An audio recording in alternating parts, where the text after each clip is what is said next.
I am sure sports. You know me there. I'm coast to coast representing. I mean, I say this is righteous representing for Omar. You don't know, come get the sports over here from near and far. Boy. Me say I am sure sports, one thing me sure about. When me say sure, that me not doubt.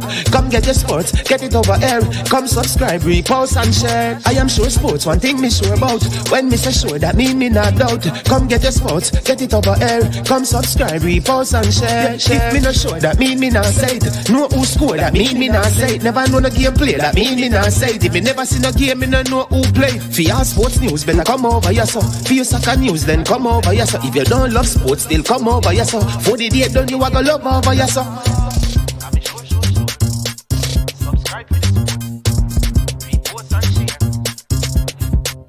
So when it comes on to behavior concerning football, Jamaica is decent. I am sure that if we can get all of these things done, set in place by the end of April, it gives us enough time before the World Cup campaign. Not afraid of no Brazil, no Argentina with these crap of players. We are good enough. Remember, like, subscribe, share. Listen, comment, let me know what your thoughts are. Trick Jerk Marinade gives your meats and vegetables authentic Jamaican jerk flavor. The spices are directly from Jamaica. Spices like jerk seasoning, allspice, Scotch bonnet pepper, fresh scallions, thyme, ginger, and garlic. The key ingredients to a great jerk marinade. 0% sugar and low in sodium. You want to try it?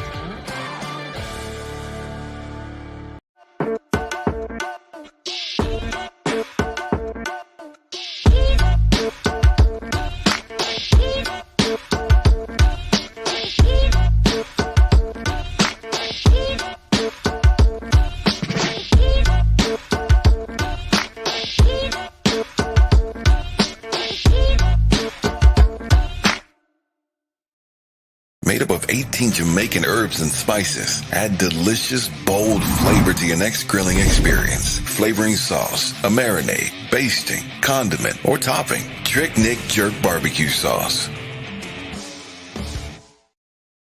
That one here is a Moscow.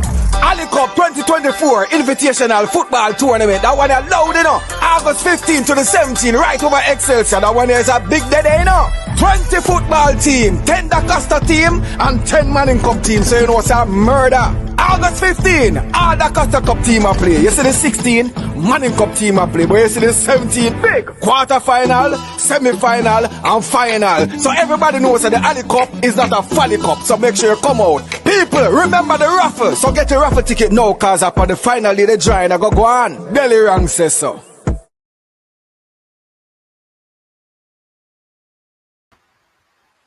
All right. Good afternoon, and welcome to I Am Sure Sports. I am your host, Mannings Man. How are you doing today, my people? Hope everybody doing well.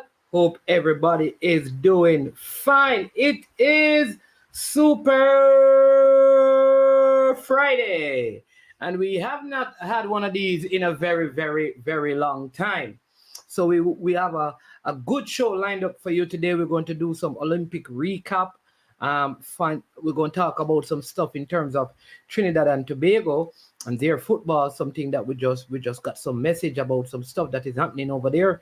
Read the appointment of Dwight Yorke and Russell Latopi, just giving you the views of the people there. And then we're supposed to have a big debate at some point today between, CC and my friend, I call him Hicks. You understand me? He has a lot to say as it relates to getting a European coach into CONCACAF to kind of coach the football here. Also want to remind you about Ali Cup and an Folly Cup, right? And I did give you some of the names that are in the Ali Cup, right? So let me just help you, right?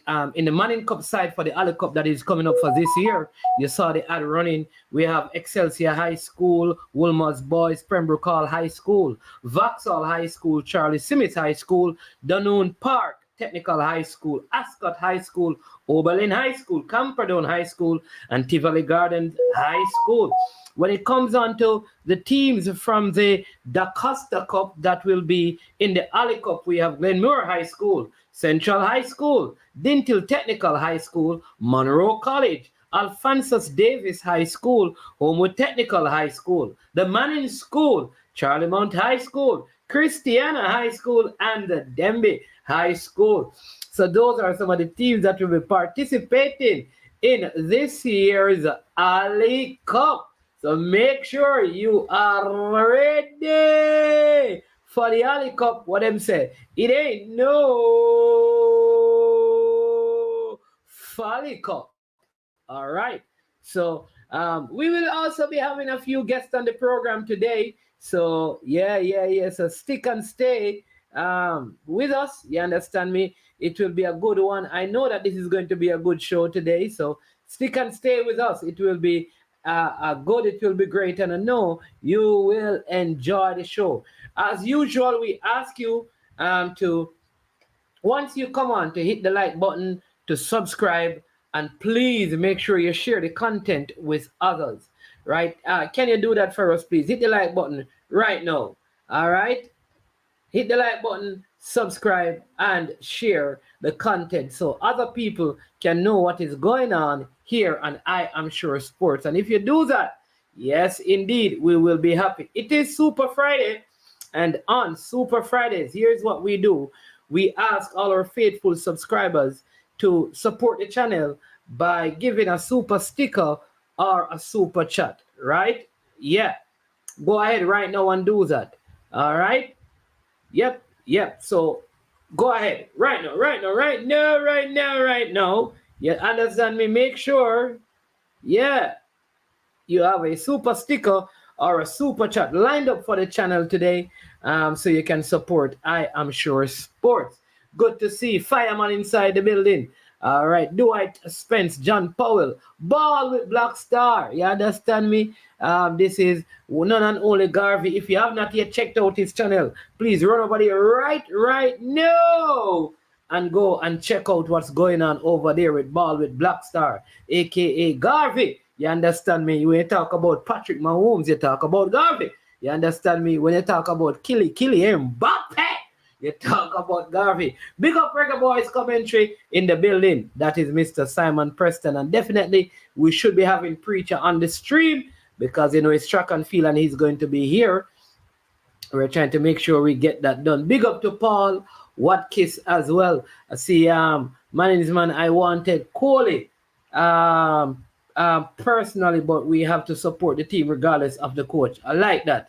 Yeah, man, I like that. I want to hear from that gentleman who was speaking last night as he will challenge CC in a debate. And then Simon Preston from Reggae Boys commentary says, I give Jamaica 7 out of 10 in terms of us executing the heats and qualifying for the finals or semi-finals. Yeah, I think we had a couple of athletes that did not advance. At least 3.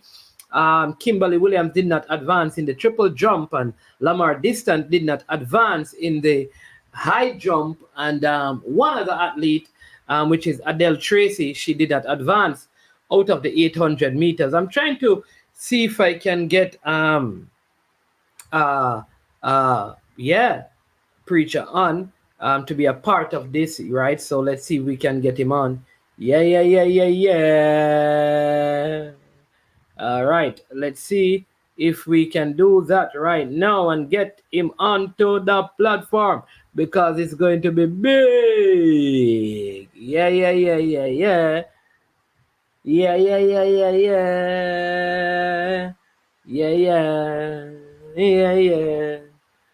All right, I don't know what is going on. My WhatsApp web seem here like it's giving me some problems today. I don't know why.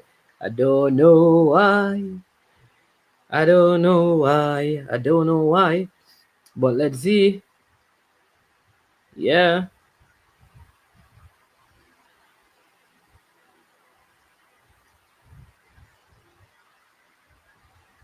Don't know what's going on. But let's see if we can get this going again. I don't know.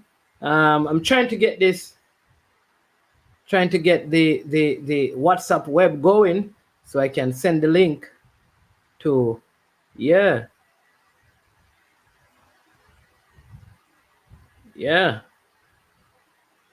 I think this is it right now. All right. All right. We should be good to go. Listen and tell me what your thoughts are on today. In particular, I'd love to hear from you about that. Was that boxing game where the athlete just after like 45 seconds kind of, gave up on the fight? All right. Basically just walked out of the ring. Very, very strange. I think the person that she was fighting with, which is sort of strange, was born a female but has high testosterone levels, just like Casta Semenya, who can't participate. But yet this person is participating. So it's kind of strange how the games are. You'll hear from Preacher as well. But I think like we had a good day on the track. I think Shelly proved that she's a championship athlete just by her performance, and I think she has a lot left in the tank. I see her advancing to the final. I think she's in a very tough semi, so she will have to run hard. But I see her advancing, and once you're in the finals, you stand a chance of getting a medal. I see Sasha Lee Forbes making the finals as well, and possibly in that fifth position in the final where I see Sasha Lee finishing. But I believe that Shelly, and I don't believe that there are enough athletes in that race to to to to prevent Shelly from getting a medal and Tia from getting a medal. So I believe that we will have somehow pick up 2 medals in the 100 meters. Maybe I'm overly optimistic, but just given what I've seen in terms of the heats, I think she looked quite comfortable, and this is her first run in a little while. She seemed like there's no injury, no niggle, which is a good thing where the race is concerned. And I think even for Tia, I think she overexerted a little bit more than Shelly, but still yet, I believe she ran a slower time than Shelly and Fraser Price. So never underestimate the heart of a championship athlete like Shelly and Fraser Price.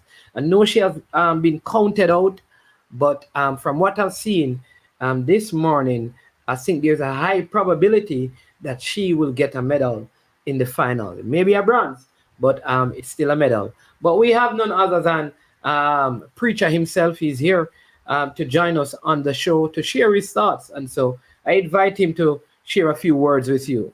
Good afternoon, sir. Hi, good afternoon, Mannings. Good afternoon to your viewers. Really good to be back on the show again and to support the growth of I Am Sure. I mean, we're in the heights of the Olympics. Some people would say the Olympics just start. Yeah? Yep.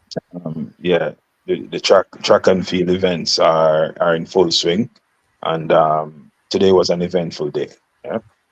Yeah. Yeah, I mean, give me an overall take on what you saw today. I mean, we're in the high jump, the triple The jump, triple jump, the 100 the meters, the women, 800 meters, and the shot put for the women. yeah, the women shot put.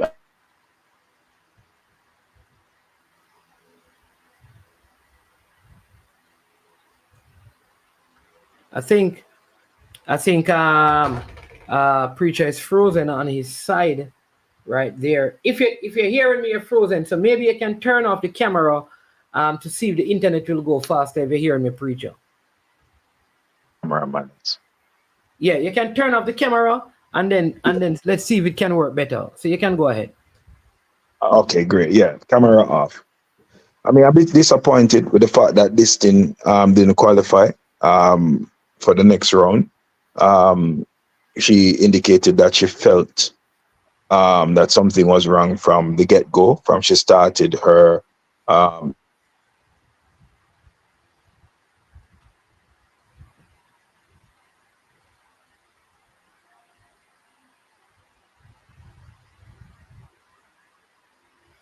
Hey, Preacher, you gone out again.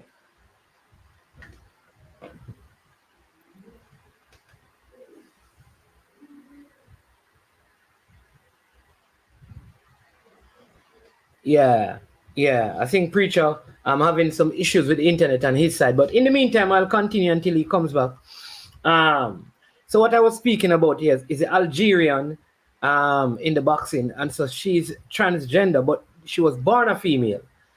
But the high testosterone levels. My issue is that Casta Semenya, I don't know what the level is why Casta Semenya is not allowed to run.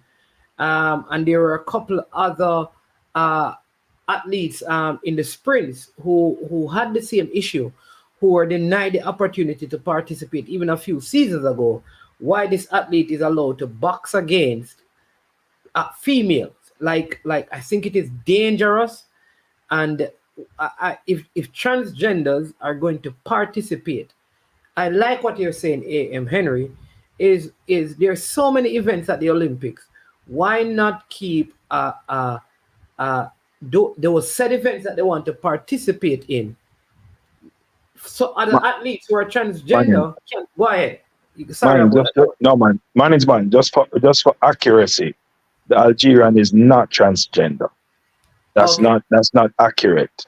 Um, it's born a a it's a female though. it's a female who has higher levels of testosterone than the average female. Right Okay, now, if you know anything about Algeria, Algeria is one of those countries that actually has a ban on people who want to identify as transgender and so on and so forth. It's one of those um, I guess African they're countries, Muslim. Yeah, and they're a Muslim country as well, which may right? yeah. So they would not send an athlete to the Olympics who is transgender representing them. So let's just get that out of the way. The issue here is the levels of testosterone. On this athlete, and at least one other would have previously not been allowed to participate in the World boxing Championship. championship, right? Yeah. Because the governing body viewed that given their higher than normal levels of testosterone, it would be an unfair advantage to them. The governing body for the sport of boxing, I think it's amateur boxing, was their membership with the IOC um, was revoked because the IOC indicated that they had some administrative issues. They had some issues that did not comply with the IOC regulations, and so the IOC revoked their membership. The Oh, IOC viewed or ruled that their previous that body's previous decision to not allow these two women to participate in the World Championship was an arbitrary decision, and so the IOC opted to allow them to participate. Well, allow at least this lady to participate in the Olympics. So that is the backstory to where we are now, right? Uh, the issue is one that has to be looked at because, for one, this person was born the, with this testosterone advantage, if you want to call it an advantage. But given that the sport of boxing is is a contact sport, and given the influence that testosterone levels can have on strength and physicality, it is something that I think the IOC may want to look back at seriously. All right? Yeah. so is it that Casta Semenya had higher levels than this person? Why she would deny the opportunity to run her preferred race? And I forgot the name of the two youngsters. I think one even defeated the Clintons at World. Yeah, man. She came second in the world in the was it the Olympics, the 200 meters at the Olympics. I think she ran past Shelley. Yes, It, I forgot the name. towards the back But, end. but All yeah, right. but yeah. So the thing about the Semenya issue is, all right. So the world governing body for athletics would have developed a range, a range for which athletes who have what is called hyperandrogenism, right? Who have ranges of hyperandrogenisms to participate in certain track events because the science says that they would not be at an advantage over Advantage. Okay. longer distance, right? That's what Okay. the science says. So that's why Semenya was required to run uh, middle to long distance races because they didn't believe the science says that her hyperandrogenism would give her an advantage over those lengthier races. The issue here is with a contact sport. Remember, track is not a contact sport. Boxing is a contact sport. And the boxer's advantage rests within their strength, movement, and ability to land punches that will be effective. And if high testosterone levels have any impact or influence on any of those factors, then the IOC perhaps should have taken a deeper look before allowing this athlete to participate. I see Dwight saying that the Irish girl deal with the Algerian. Well, yeah, different strokes for different folks, you know. I mean, some women beat up men too, you know what I mean? And then A.M. Henry saying that she was not tested for the Olympics. They banned them from other competition, but produces the high. What produces the high testosterone? Suppress testes, testes or Testes, testes. Yeah. testes, So she yeah. looks like some who had gone through male puberty. All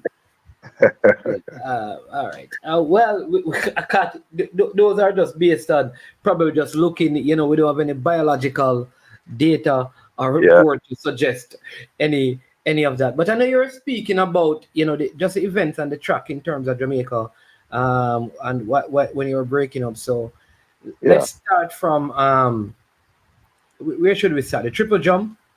Yeah, well, I was happy to see Shanika Ricketts, not break much of a sweat in advancing. Qualifying, yes. Yeah, that's important for her to gain that confidence going in. She hasn't been at her best this season, and with the absence of Rojas, the gold medal really is up for grabs. So I hope that going into the second day of the jumps, she will be in fine fettle. Disappointed that Distin was not able to But qualify. we're the next qualifier for the triple jump as well, Smith. Oh, Yeah. go ahead, Because she man. also qualified. Smith also qualified, and I thought it's good for her because we had three participants. Kimberly Yeah. Williams, who have, long time there, but I don't think she has had the best of season. I think she even struggled at the trials. So I was Yeah. not surprised that she fell out. And Smith has been doing well, young and upcoming. So definitely that Yeah. is good. That we will have two females. I Yeah, don't think there's an advantage with that, but it is interesting that you mentioned Kimberly because Kimberly and Shanika both went to Veer Technical. Kimberly is our senior. The other young lady who qualified, as you say, is young and upcoming. So there's a kind of changing of the guard. yeah. If you ask me, in the triple jump, Shanika is no chicken herself, right? 30 plus years of age. So it's good to see that we have two qualifiers and the young lady. I think this is our first Olympic Games. Keela And- Smith is her name. Yeah, I think it's our first Olympic Games, if my memory Yeah. serves me well. And But she was at the so, World Championships as well. yep, yes, she would have been a part of the World Championship team, and so that would be really good. When it comes on to these events, the jumps, you really just want to make it into that final group, because once you get into that final group, anything is possible. The fact of the matter is, jumpers can foul, jumpers can have a bad series, and you have one big jump, Yeah. and that takes you onto the podium. So good look for Jamaica in the triple jump. The high jump, not so much. I think this thing would have jumped over 2 meters this season, just over 2 meters, and for her not to be have qualified was disappointing. Her own feedback was that she didn't feel, she knew something was off as she started her series. Her coach was not there, and so I don't know what impact that would have had on her overall preparation, but that's disappointing. Yeah, I think for me with distant is because when I think she said, I mean, devastated first Olympic, and I think even if I suspect she believed that she could have done better, and based on what the time that the height that she jumped going in, she would expect better, even if not in the final.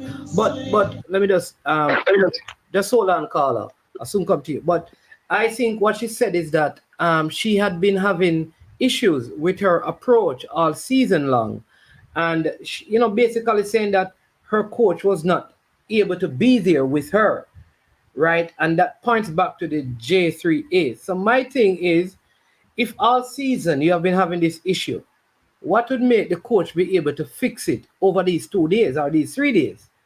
Why couldn't it have been fixed from before? And is it that every single athlete must be allowed your coach? Like, is that right? Because there must be a certain amount of numbers in terms of coaches that are allowed to be around each and every team. And so I don't know how it works, but to come out at the end and say, boy, her coach was not allowed to be there. He never had the accreditation to help her. Well, I understand that, and I really wanted her to do well. So the 800 person need your coach, and like who gets coach and who don't get coach, and is it possible that every single athlete who wants a coach to be there to help them gets the coach to be there to help them? I don't know. Yeah, it's a good question. I think logistically, it would be possible, and financially as well, it wouldn't be possible for every athlete to have their individual coaches there. I would imagine that the J3As, in selecting the coaches, would have coaches that are specifically geared at supporting the athletes in the field events. And so, even in the absence of her coach, um, the country's supporting coaching staff would have been able to provide some assistance. We live in an age of technology, where people can communicate via the various platforms. And I think, those things eliminate or reduce whatever fallouts may take place in the person's physical absence, because you can be communicating with them right up to an event. And even after a jump, you can perhaps go on a device, or somebody else can have a device where they can be communicating with them and transmitting that information to you. So I don't know. I just think she had a bad series overall, and there are some issues technically that need to be worked out. And one hopes that going forward, she can get it right, because she has a lot of potential and definitely the flag bearer for us in this event. Absolutely. We have a call online. Dwight, welcome to the show. Good afternoon. How you doing, man? Good afternoon, sir. Yeah, man, I'm doing well. We also have a preacher online as well. Okay. So I have to be disciplined. Manners and respect to everybody. So in regards to track and field, I think one thing Jamaica so far has done an outstanding job in the field events. The jumps, all the jumps, Jamaica has started out well. That should be praises to our field coaches that sometimes get overlooked, but our field coaches have been doing a good job. In regards to who gets to go, which coaches are there, it is impossible for the JOA and the JAAA to have the personal coaches of every athlete get accreditation to the game. It is not possible. Okay, and that's where it is very much different than a world championship, where the JOA and the JAAA does provide coaching assistant. They name national team coaches, and I believe they have 2 or 3 for the jumps and the throws to work with the athlete during the game. Where an athlete, and depending on their funding and their own personal sponsorship, can make a difference, you are allowed to pay to have your coach buy a spectator ticket, come in the stand, And if they want to come down to the rail and talk to you and go back, they're fine. But your coach, your personal coach, would have to buy a ticket like a normal spectator, right? So that's in terms of the allocation. The JAAA and the JOA are limited in Olympic Games. But my question, in fairness to her though, is that how many persons we have in the high jump? Wouldn't it be like how many contests or like how many persons we have contesting? She's the only one. So shouldn't an effort have been made, right? In her particular case, like, do we have any on the male side? I know we have the farmer Woolmere, and I'll keep forgetting his name. I'm not sure that he did qualify. Oh, geez, what's his name again? Christoph Brian. I don't think Brian qualified. Right. Which is, so the only person is really her, male and female. Like, and she just completed intercolor or collegiate season. So given that, yes, and that she stood a chance of possibly medaling, shouldn't her specialized coach be then given in that case, because she's the only athlete in that field, which means that the J3A would not have a coach for high jump in its cadre of coaches accredited, because they don't have a high jumper outside of her. And that's where the JAAA is in. And do realize the JAAA and the JOA are limited. The IOC determines, based on the amount of athletes you have qualified, how many coaches and how many support staff you are allowed to get the accreditation from. Most countries, they look at medal potential, who needs it. They basically go, who can get us the most medals, and make sure they have the support they need. Not necessarily the athlete who needs the most support per se. So maybe if you have a 20-year-old junior athlete who's doing their first Olympic Games, they're in the top 16 of the world, right?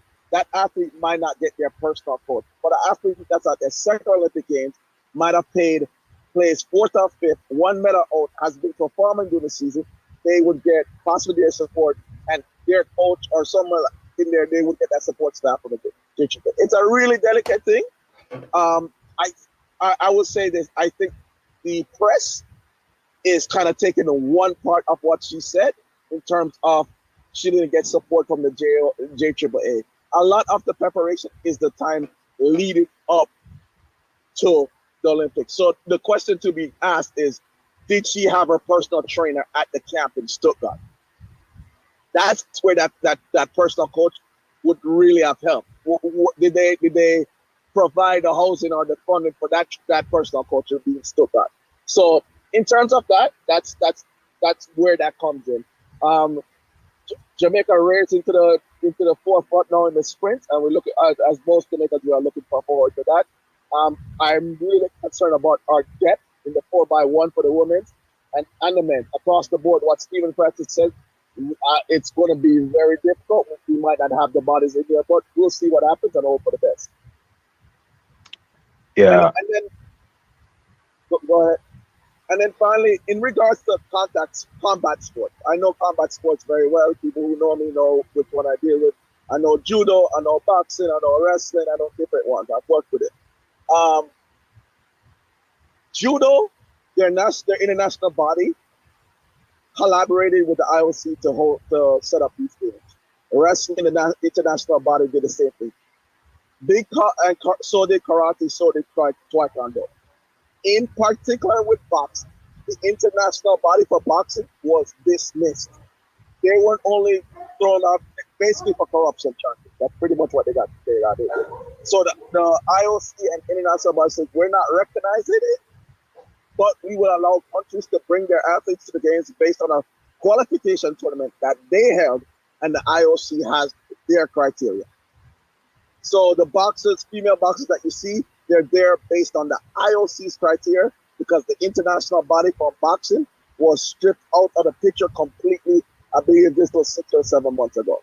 So the IOC held the regional qualified tournaments in the Pan Am region, African region, Europe, throughout the different regions. So the IOC completely ran boxing, right? And so that was what went on. I would just say this about combat sports. There are ladies out there that are strong and trained that would take care of these athletes. I think they should allow a separate division for these athletes. That some of them is just they're born that way, and so be it. But I think some of this that they're putting on, making a show on, they don't need for it. Just respect the athletes, let them compete, and go ahead. My thing that I say, congrats to the Irish young lady who I believe won the fight, and she's in a medal situation. No, well, but Italian quit though. So somebody is saying about Italian. Bert is saying if the Algerian, I don't want to say the Algerian was so bad. How The come? Algerian boxer, just say boxer. Yeah, how come she lost to 9 women? It is nothing but an Italian quitter who got 2 licks and run away to cry and make excuses. But Italian also lost her father, which could have been the reason why she quit the fight. She lost her father recently. Yeah, there's a lot of things going on there. The Olympic Games, you have a lot of things going on. So paint the full picture, Yeah. right? Paint the full picture, not a partial picture. As I said, the thing that should be focused on are the 3 ladies that won the medals at that weight, and they should be celebrated. And all the side show and dog on pony show that's going on the side should just stay to the side and keep it moving. All right, Dwight, I know when you get to the football thing, you're probably going to call back in. Absolutely, yes. You know that. So let's just let me just hear from great contribution, Dwight. So just quickly getting back to what unfolded in the field today, as we were mentioning, our national champion Samantha Hall failed to advance in the women's discus. Wasn't really expecting her to, but on the flip side of that, we saw our male national champion Rajinder Campbell qualifying with an opening effort. He failed at his 2 first efforts, but with his other, he failed 2 of his efforts. But with his opening effort, he had a 21.05, and that was enough to qualify him. I think he had the 10th best in the shot put. Right, because the women were in the discus, right, and the men were in women the shot were in the discus, men were in the shot put, right? Yeah. So all in all, we have 3 athletes in the fields going into the final round, and that's good.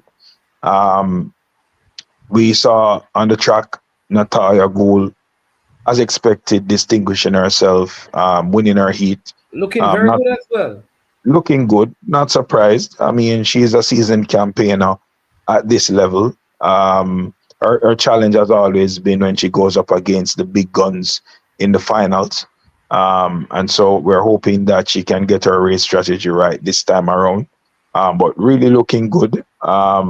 Disappointed in that Tracy, are you seeing 1500 is more her race? Yeah, I think Adele does better over the longer distance. She does have an opportunity to try again in the repechage round, which is tomorrow morning. That's one of the new additions to track and field at the Olympics. Where persons who did that for those who probably never realize that this new thing is in the Olympics. Yeah, so what they have pretty much done is created another opportunity for athletes who did not make it to the semifinals out of their heats. They have restricted this this format to races outside of the 100 meters because, as you would have seen this morning, there was a preliminary round in the 100 meters, right? And then they came down to the heats. So in events from, I think, the 200 meters upwards. Really? I thought it was the 400 upwards. I didn't know the 200 was in it. The 200 is in it as well? Yeah, man. If my memory serves me well, the 200. The 100 meter hurdles, 110 hurdles, I didn't know that. Yeah, man. I think those events are also included in the repechage. So, I mean, in a nutshell, what they're pretty much doing is eliminating in those events this idea of the fastest loser who qualifies, right? So what will eventually happen is where you have a semifinal or where you had a heat and persons would have previously qualified by having the fastest losing times, that will no longer obtain. They will have to actually run and win or finish first and second to qualify, not based on time. Yeah. Exactly. Yeah. Exactly. So they're going back to a first two past the post, um, you know, system to transition people into the semifinals. I mean, there are arguments that can be made on both sides of it, but we will see if Adele is able to capitalize on that opportunity. Um, Natalia was 158.66, excellent time Excellent time, yeah. for her. I And think I the, I think think the only issue I have with that is that persons who are doing like 5,800, 1,500, yeah, that's an additional race for them. it is. It is. So there's a burden that is going to be placed on the athlete and even athletes who do shorter distances because given the nature of their events, athletes prepare their bodies to run a number of races over a period of time. Yeah. So that the sprinters now would have prepared themselves to run 3 races, right? If they, for whatever reason, have to run a 4th race within the same period of time, it throws them off, all right? Or it has the potential to throw them off. So that's something the IOC and the governing body for athletics will have to look at. Now let's go to the sprints. Let me just say this right because I'm a see ball with Black Star. This is Garvey asking Preacher is Tia Clayton hurt. Well, yeah, as we get to the sprints, we can Oh, start with well, her. before we get to the sprint though, because like seeing that is the marquee event in a sense. Let's talk about the 4 by the mixed relay. Okay, National yeah, record and we're going into the final with the 6th fastest time. yes. Says a lot about the track and what we would have to do to even be close to the medals because the time that we did, national record, but far away from the medal contenders.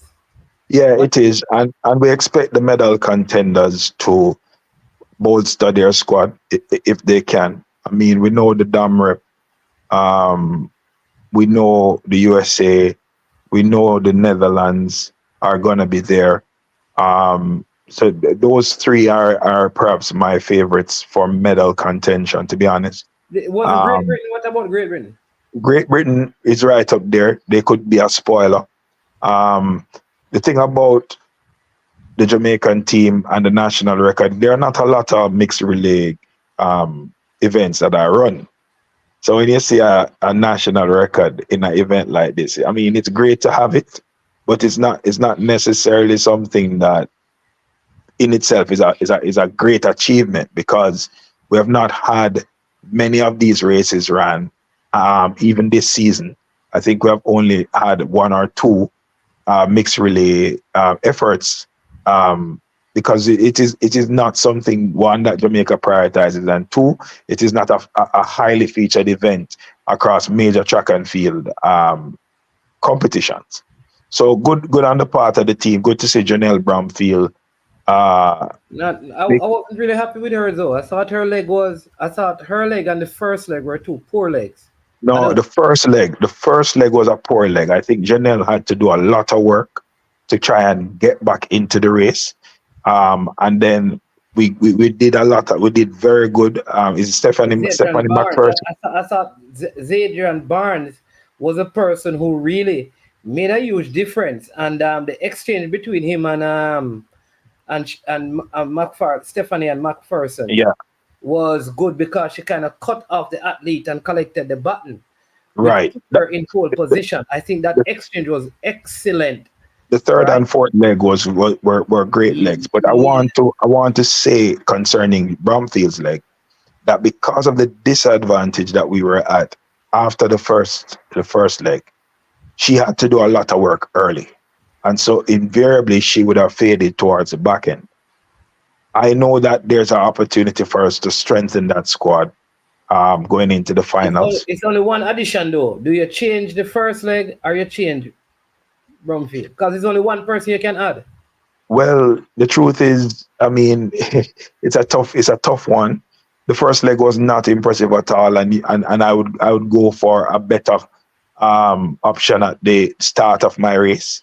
I think Bromfield can hold their own, and so the first leg for me, has to improve. And if we have to make a change there, we'll make a change there. Who do you put on the first leg, though? That's Well, all right. So we have.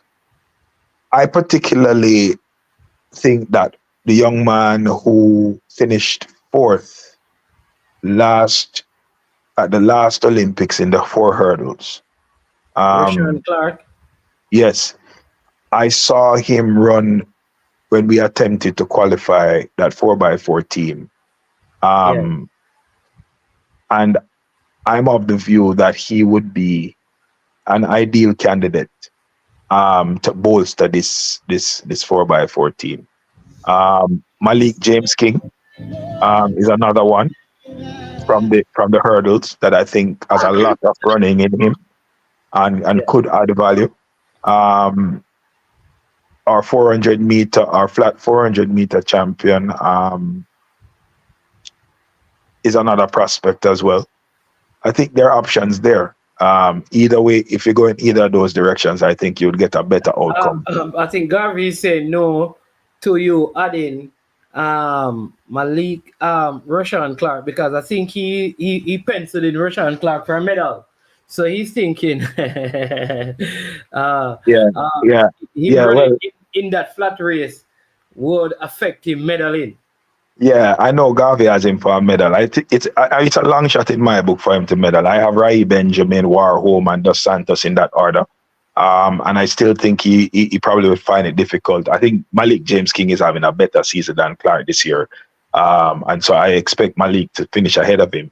But it is something to look at. We may not have to turn to any of our hurdlers. We can look at the flat 4 runners that we have and make an adjustment on the first leg. We have suffered a lot on the first leg of these types of relays, and if we get that right, I think we can be in the mix to probably give some trouble.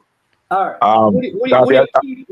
Let me ask you this: would you keep, right? Everybody take out Blumfield and add Price. Well, if we're following the logic of somebody who we expect to medal, we expect Price to medal in the flat 400. We expect her to actually win gold in that race. So, fine. If they decide to do that, I wouldn't have a problem with it. You're getting somebody who's... I don't think she'd do that, though. So, no, but, yeah. I mean, that might not be something she would want to do. But when you can put Price in and Price is giving you... no, hold on. Gavin, not Demish Gay. No, man. Demish Gay not supposed to see a jersey, Bridget. How you talk about Demish Gay, Bridget? What about Sean Bailey?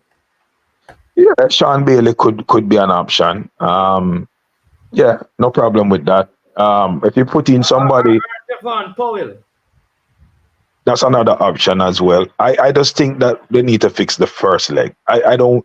Whatever you do to improve the first leg will add value to the team, right? We're already outside of the medals just based on how good the other countries are. We might as well try to improve where we can improve, and with one change to make, that seems to be the logical change. Would you bring in a Powell, move Stephanie and McPherson to the second leg? No, man, you keep Stephanie where she is. So that Bloomfield would have a lead. No, man. You keep Stephanie where she is. Stephanie is a smart, seasoned veteran. She knows what she's doing. She knows how to measure herself over the last parts of a race. You don't move her from there. You fix your first leg. Everything else will depend on how well we do in that first leg. If we come off that first leg in probably second or third or just in the mix, we will be making some noise in that race. All right. Garvey asked about the injury to Tia. Tia has some kinesia tape on her right, at the back of the right knee, just above the calf, or right where the calf is. She has been dealing with an injury for the better part of the season. They have been nursing her. She came to the trials, and I think she aggravated that at some point in the trials. And I know that the MVP team have been working on it. And so we're watching it. It's never good to see your sprinters with kinesia tape. The explosiveness that she runs with as well. She's one of those explosive sprinters, right? Out of the blocks quickly, strong, powerful type of Which is sprinter. what I was surprised about, that she never had one of her it's just like Shelly. I thought like both of them. I think Sasha Lee probably had the best start of all three Jamaicans. I Yeah. just felt like I mean, and maybe Shelly was because I don't think Shelly overextended herself. I could be reading it wrong, but it looked like it was just let me just get through the race kind of a thing. That's what Shelly did. Well, With that's what you're supposed to do when you're yeah, in. I think she kind of she felt like she had to put in a little bit more. And that is because she didn't get her fast, explosive start, like you have just alluded to. Yeah, well, the thing about it too is we don't know the instructions that she was under. I think somebody who has run 1086 to in the first round run what 11-1. Obviously she has a lot more in the tank. If the kinesia tape is an indication that something is happening behind there, then they might be asking her to just conserve going into the semifinals. We also She's sorry, go ahead. yeah, no, go ahead, man. No, I was going to no man, I was going to I thought you were finished because I was going to ask you about an ex-Caribbean athlete, Julian Alfred, who looked quite impressive. What are your thoughts on her? Is she in medal contention? Yeah, of course, of course. I mean, Julian Alfred has been from our collegiate season into the pros. She has been running competitive times. I think 9:79 is her personal best done this year. She's looking the part. She's added some endurance to herself with taking on the 200. Not her favorite event. She says she doesn't like it, but she has been doing more 200s, and she's getting stronger. And I think if she gets up first in the semifinals or in the finals, she's gonna be hard to catch because she has that speed in the middle parts of her race that will allow her to get ahead of people. She's gonna be in a semifinal with Shakari and Shelley, and that semifinal is almost similar to the semifinal that we saw at the Worlds World Championship. last year when Shakari found herself in a semifinal with Sharika and Talu, right? Yeah. And all three ladies qualified from that semifinal last year, and I wouldn't be surprised if all three ladies qualify from this semifinal as well. But Julian Alfred is definitely a medal contender. Wouldn't be if she wins gold, it wouldn't be surprising. However, Shakira Richardson remains the favorite. She looked easy in her heat, pretty much cruised after 50, 60 meters, 10:9:5, I think. She has improved her start, still not a blistering start, but much better than we have seen her before. So she should be feeling good about herself going into her semifinal. I think Shelley knows that it's really three races. It's really producing two good enough races, and then a vintage Shelley and Fraser Price race. I think that's what she's hoping for. Two good enough races and a vintage Shelley and Fraser Price race in the final. Now, I don't necessarily see her going below 10:8, and that's a concern because I think to make the podium, you're going to have to be running between 10:65 and 10:75. I don't see Shelley going below 10:8. She hasn't gone below that this season. She hasn't had a lot of races under her belt. And so that that is concerning to me. Of concern again is she's in a semi-final where she's gonna have to exert some energy. Shelley has in the past benefited from some easy semi-finals at major championships. This time around, she doesn't have that privilege. She's gonna have to get out and run, given the other two ladies who are in the race. And so, with 2 hours perhaps between the semi-final and the final, one wonders if the greatest female sprinter of all time, at her age, with all the other issues that she has had, will be able to sum up. I think we lost Preacher for a sec because when he gets back, what I want to ask him, because based on the time that he's talking about for medals, which is between 10:6 something and 10:7 something, I don't think then there's a medal in there for Jamaica. If that is the window for a medal in terms of time, I don't think the Jamaicans are at that place. This is a fast track though. We have been seeing that by some of the times that are there, because I think Talu also is going to be in the mix. So it will be difficult. But I just feel like Shelley has something in reserve. I think the fact that she has just 2 more races until the finals at the 4x1, you know, and I think she's going to give it everything, because after this, it is it for her. Like injury, whatever, and if in the final, she just needs to get to the final, because if she get to the final, if the knee gives way or whatever, it gives way, but she's going all guns blazing, because she knows that she doesn't have to run in the relays. So I think once she gets to the final, she stand a good possibility of medaling, because she has nothing to want her to hold back. Preacher, Yeah, Mannings, I'm back. Man, can you hear me?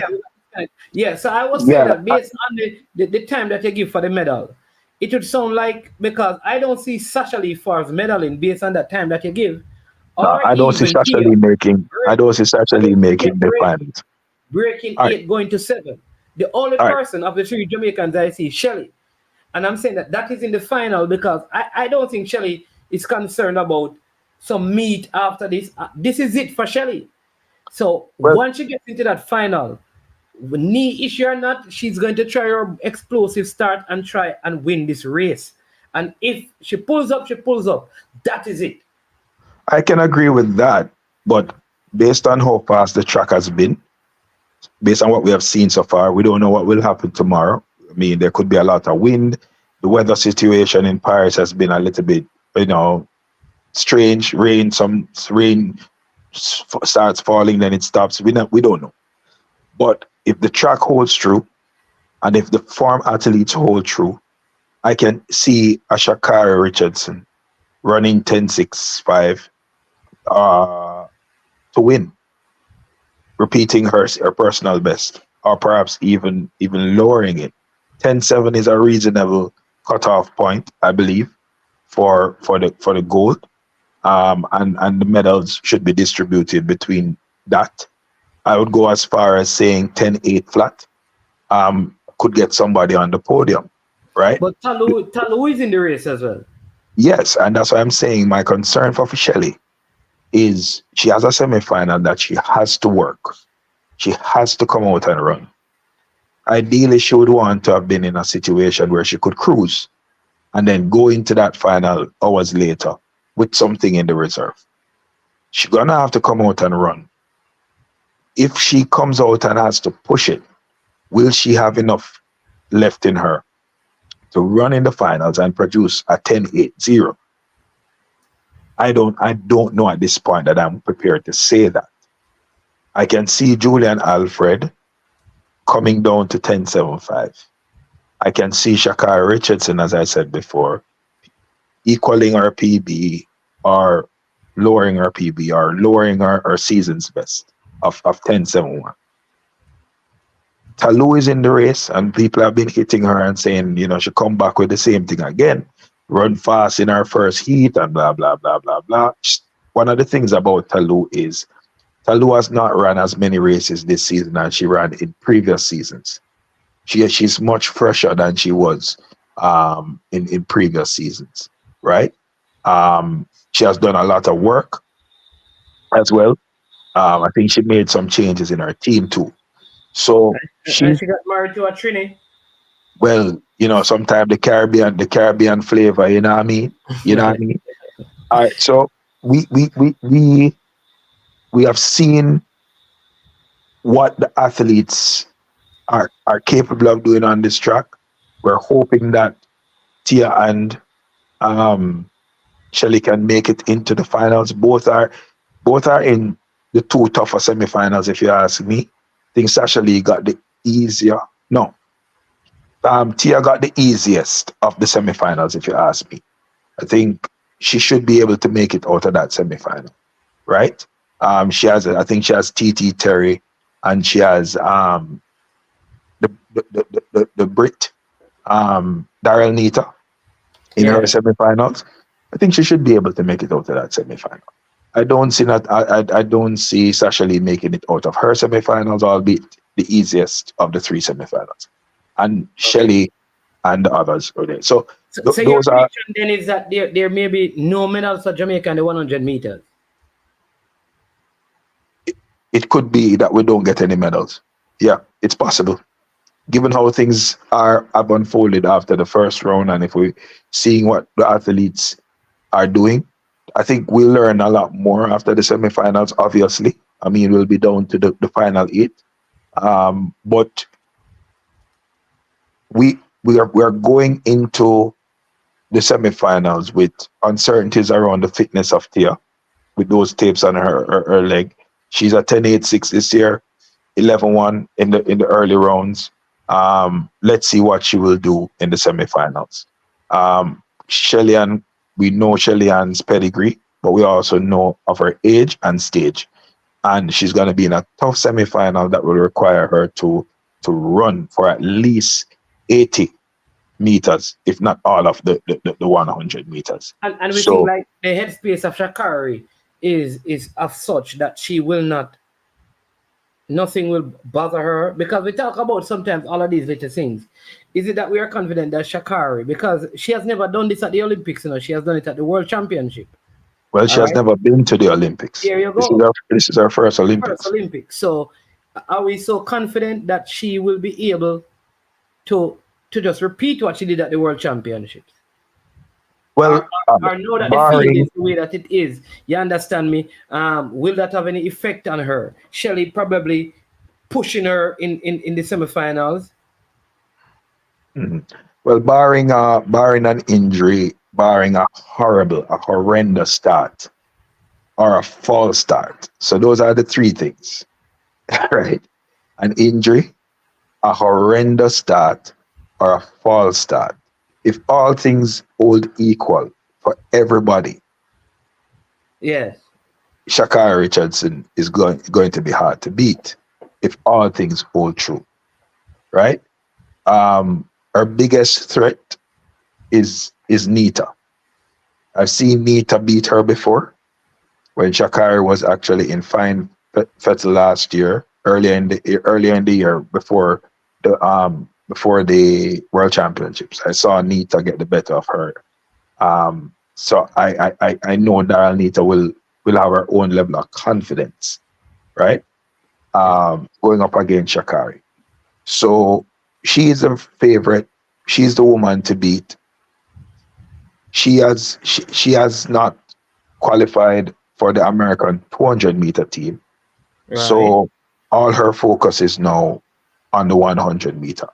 That could mean less. Let me also say this, because someone is saying, I'm talking about Ace Media says Sha'Carri Richardson had the slowest reaction time of the heats. And she still finished well, so that's good to know. But someone, I think Sam said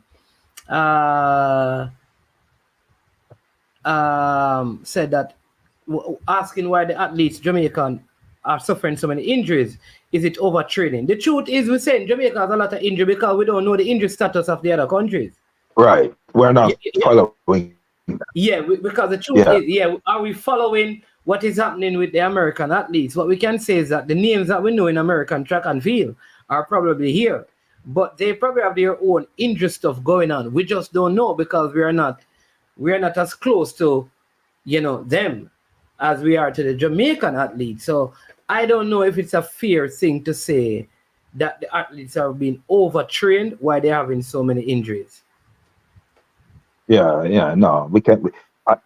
Probably one of the things that we should be saying is we must commend our coaches for these various camps for being able to take some of these athletes who have come out of boys and girls champs where they have been overworked and overused and have suffered various injuries and not been properly treated, to have them prepared and ready to participate at events like the Olympics and still be able to compete at the level that they're competing.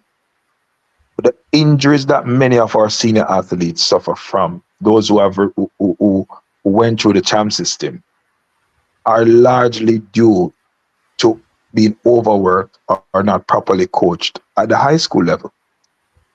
And when they get to the professional level, it takes a lot of work on the part of their medical teams to be able to bring them back around. And we have to give credit to ATP Yeah, and the work that they have done. some names come to mind like Javon Mattison. Where is Javon he? Mattison, Um, Batman, yeah, the other hurdler from um, Calabar. Um, um, Jajo we had Russell. Dijor Russell. We have another one before that from Even Calabar even who even the big yeah Michael, what's his name again? He was the captain of the team. I know what you're talking about, but not no man. Mike, what's his name again? But I know who you're talking. But you also have even the KC athlete that was good. Akeem Bloomfield struggled with injuries actually, for many years as well.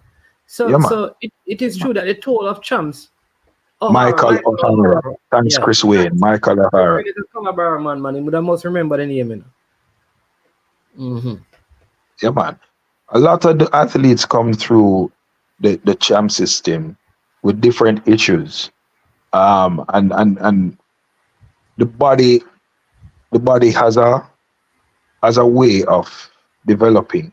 And I think a lot of our athletes, because of the pressure and the strain put on them Yeah. early, it almost forces a growth pattern that doesn't lend itself to successful transition.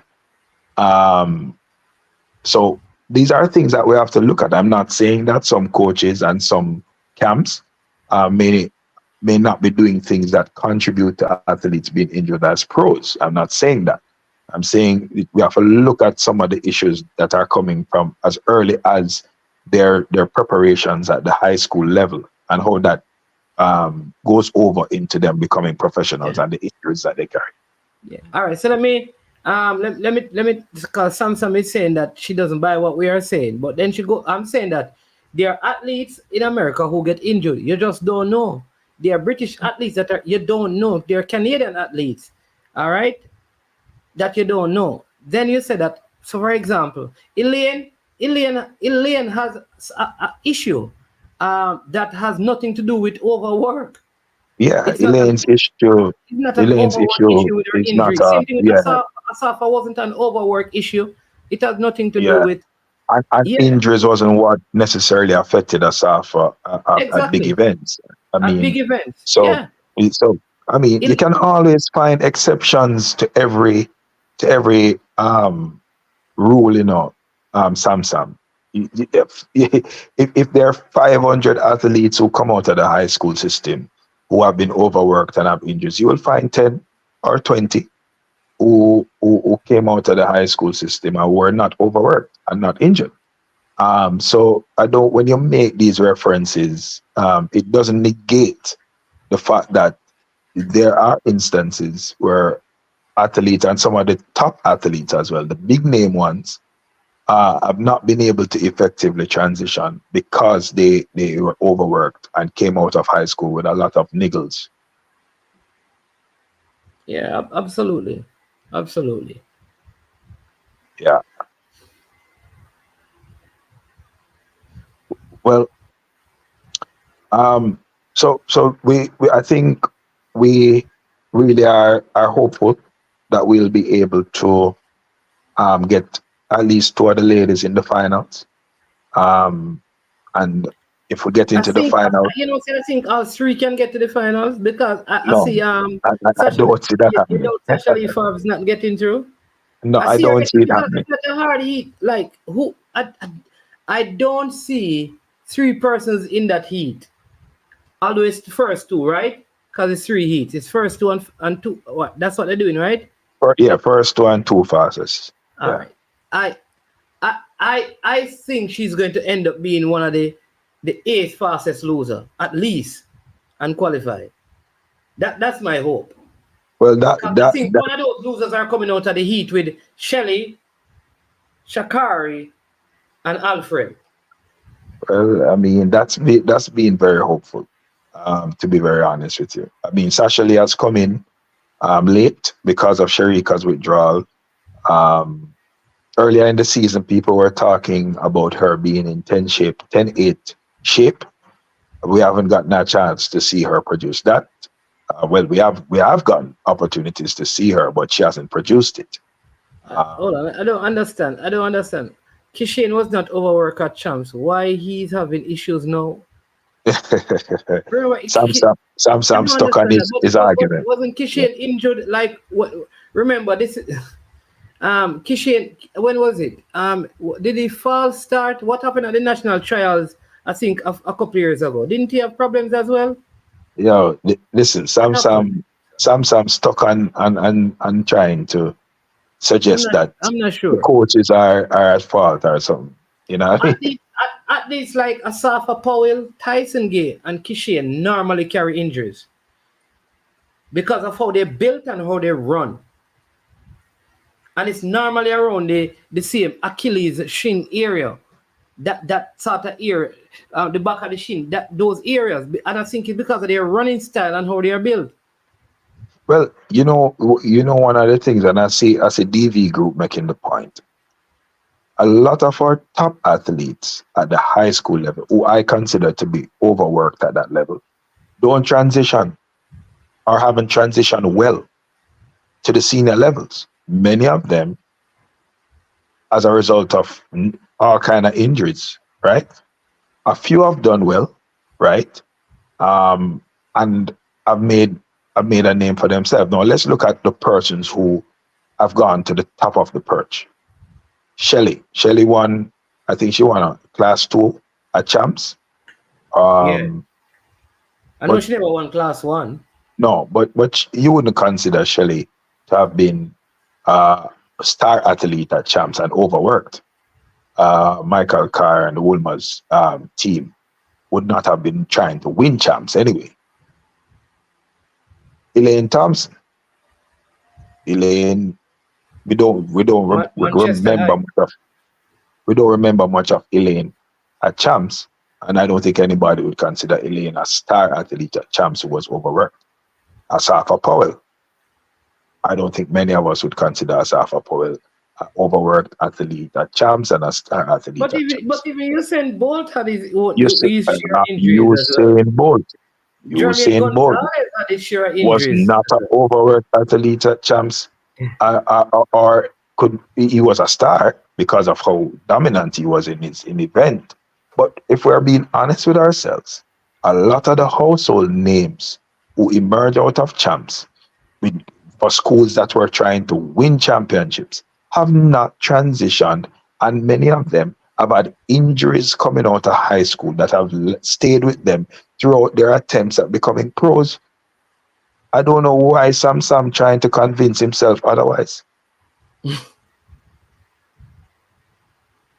Yeah. I don't know if I don't think like there's any point right there, but it is what it is.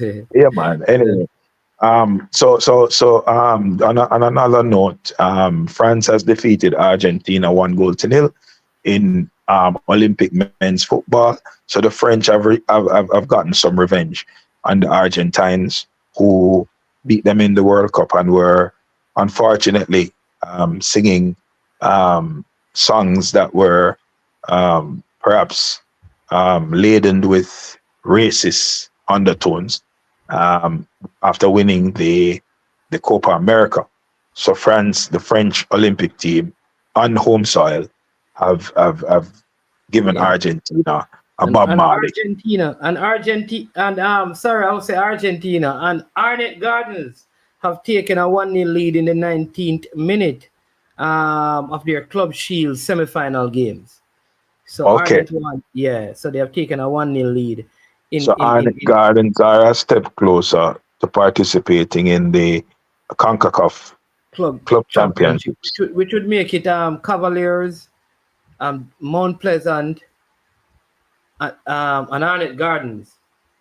Yes, that would be good. How much money does a team get for qualifying? Yeah, that's a good question. We need to find that out. That's a very good question. Because I know that attempts have been made by CONCACAF to make participating in the CONCACAF competition more attractive. And so it would be interesting to know. So it looks, man, like the Spain will play against France. Is it? No. Morocco. Spain plays Morocco. Morocco beat the United States by 3-0. And I left the score. I left the score at 3, could be 4. Yeah, man, I think it's 4. And Spain took care of Japan. And so France has advanced. I don't know what the final score is between Paraguay and Egypt. I think the Paraguayans were leading at one point, and I left the game tied at 1-1. So I'm not sure what the final results would be. Yeah. Well. Yeah. All right, but here's the other thing I want to ask, right? I've not spoken about this. I've listened to it, and I keep on, Otto Boland said recently, speaking about Elaine, that she's basically done. I thought those comments were a little bit far-fetched because, you look at Shelley's age and what she has been able to accomplish. You look like Merlin Otti. You look at, and it's not like Elaine has a lot of years of running on her body. You understand me? Time off and thing. I think she could still come and come back and compete because at her best, if she can ever get to that, she's hard to beat. All right? What are your takes on Otto Boldon's comments? Well, I don't know that any of us are in a position to say that an athlete is done. We're not doctors. We're not a part of their coaching setup. We're not in their inner circle. Elaine obviously showed glimpses of getting back to, her farm when she had that short stint with that former MVP coach that she was working with at the back end of last season. So sorry, there's a penalty.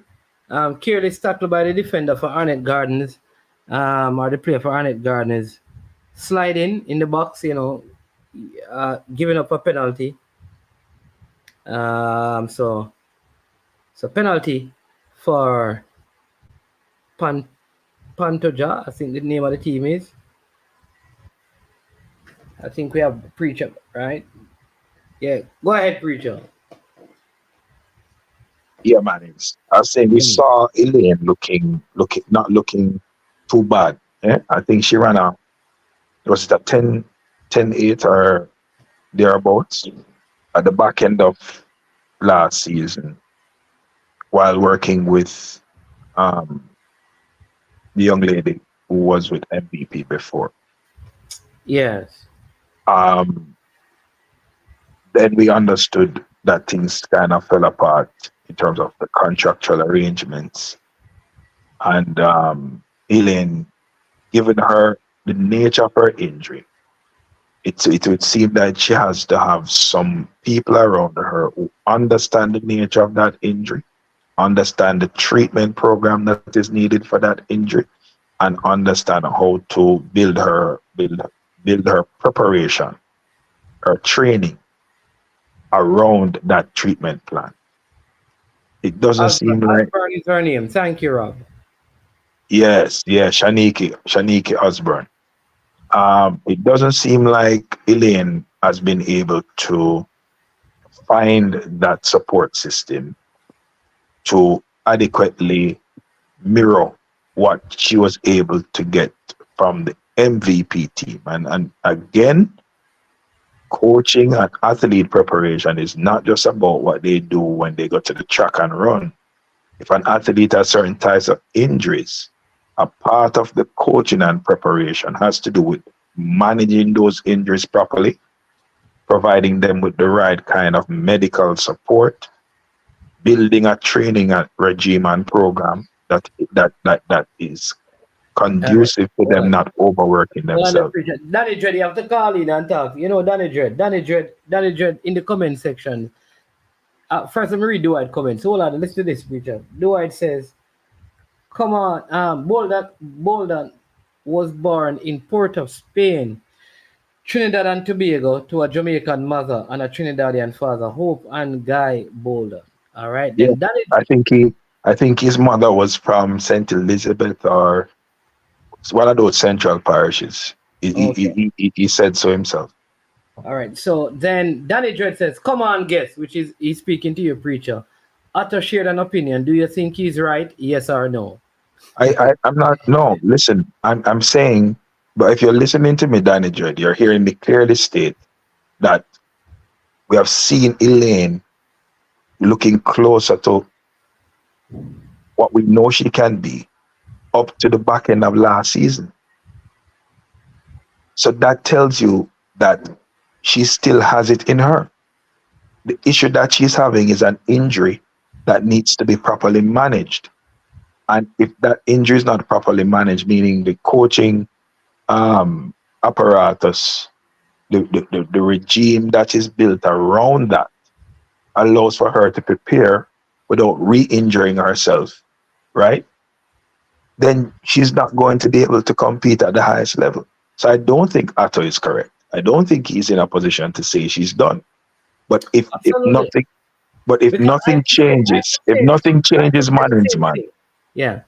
If nothing changes though, if she doesn't get the kind of system in place that she had previously at MVP, where the medical support and the training regime and everything was working in tandem, complementary to allow her to be her best, then she will never get back to that place.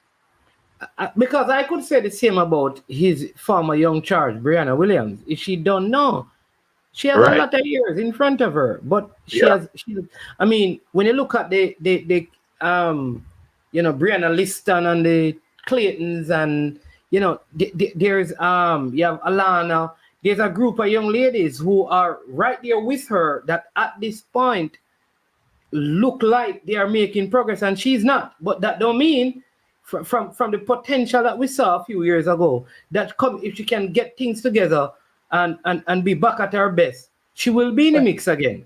So it don't mean that she's done, however. Yeah. What's the evidence of her being done or not done? The evidence of her being done or not done is missing her first Olympics since all of these things. So when we see her next on the track, when we get a chance to see her over an extended season, when we get a sense of what her coaching system and support mechanisms will be, we'll be in a position to determine where she is on that spectrum. But I don't think Otto Bolden is in a position to make that statement because he's not coming from a place where he's in an informed position. He's not taking an informed position on Elaine. He's just speaking based off the fact that she's out of the Olympics. She has an injury. And that's not enough for me, Danny J. Okay. All right. All right.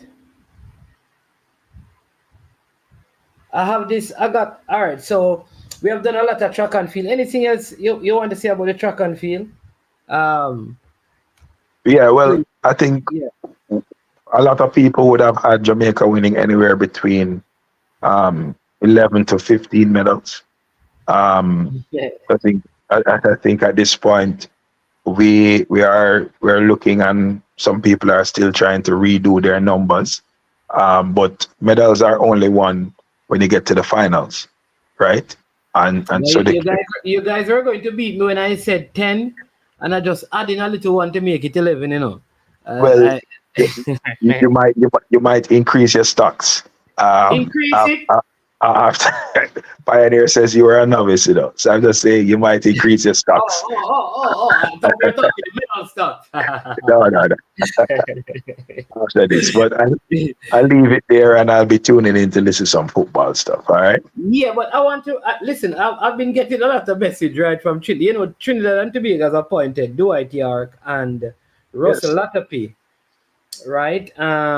They have moved Angus Eve from the head coaching position. So I've been Yeah. getting a lot of calls from just friends I have in Trinidad and getting messages. But I found a very profound one. This person is shouting. You understand me? Because it's in it's in full scale. All right. So it says Dwight York and Russell Latapi needs to stay away from our football. These two guys have played for some big clubs around the world and knows a lot of people. They never tried to be a scout to try and expose any young talent to the world. So let them stay away. And it says bring back Stephen Hart and give him full control with no interference. Wow. Now, yeah, and the sentiment over there is that there of course you'll always have support, but there's a lot of people who believe that they did not want to take this team when they were in administration and things were tough, and it was Angus Eve who they gave it to, who kind of built a team with limited resources and stuff like that and fought with them, and then this is where he's at now. And now that he has gotten here, they're out of administration, more resources are available. Like he's being removed, and others are being brought in. All right. So it brings me back to when Theodore Whitmore originally got the Jamaica senior men's team. It was after that big issue with Winifred Schaefer, and huge sums of money had to be paid out. And so at that time, I think the federation was strapped for cash. And so he was brought on board to kind of do a job with limited resources. All right. Limited resources, and he did the job. Of course, he wasn't doing well. Many people say in terms of results. So the Angus Eve situation is similar in that context, that these are the people like, Jamaicans are, real, no real. You have to stay loyal to who loyal to you. But should there be a place of loyalty in a sport like football?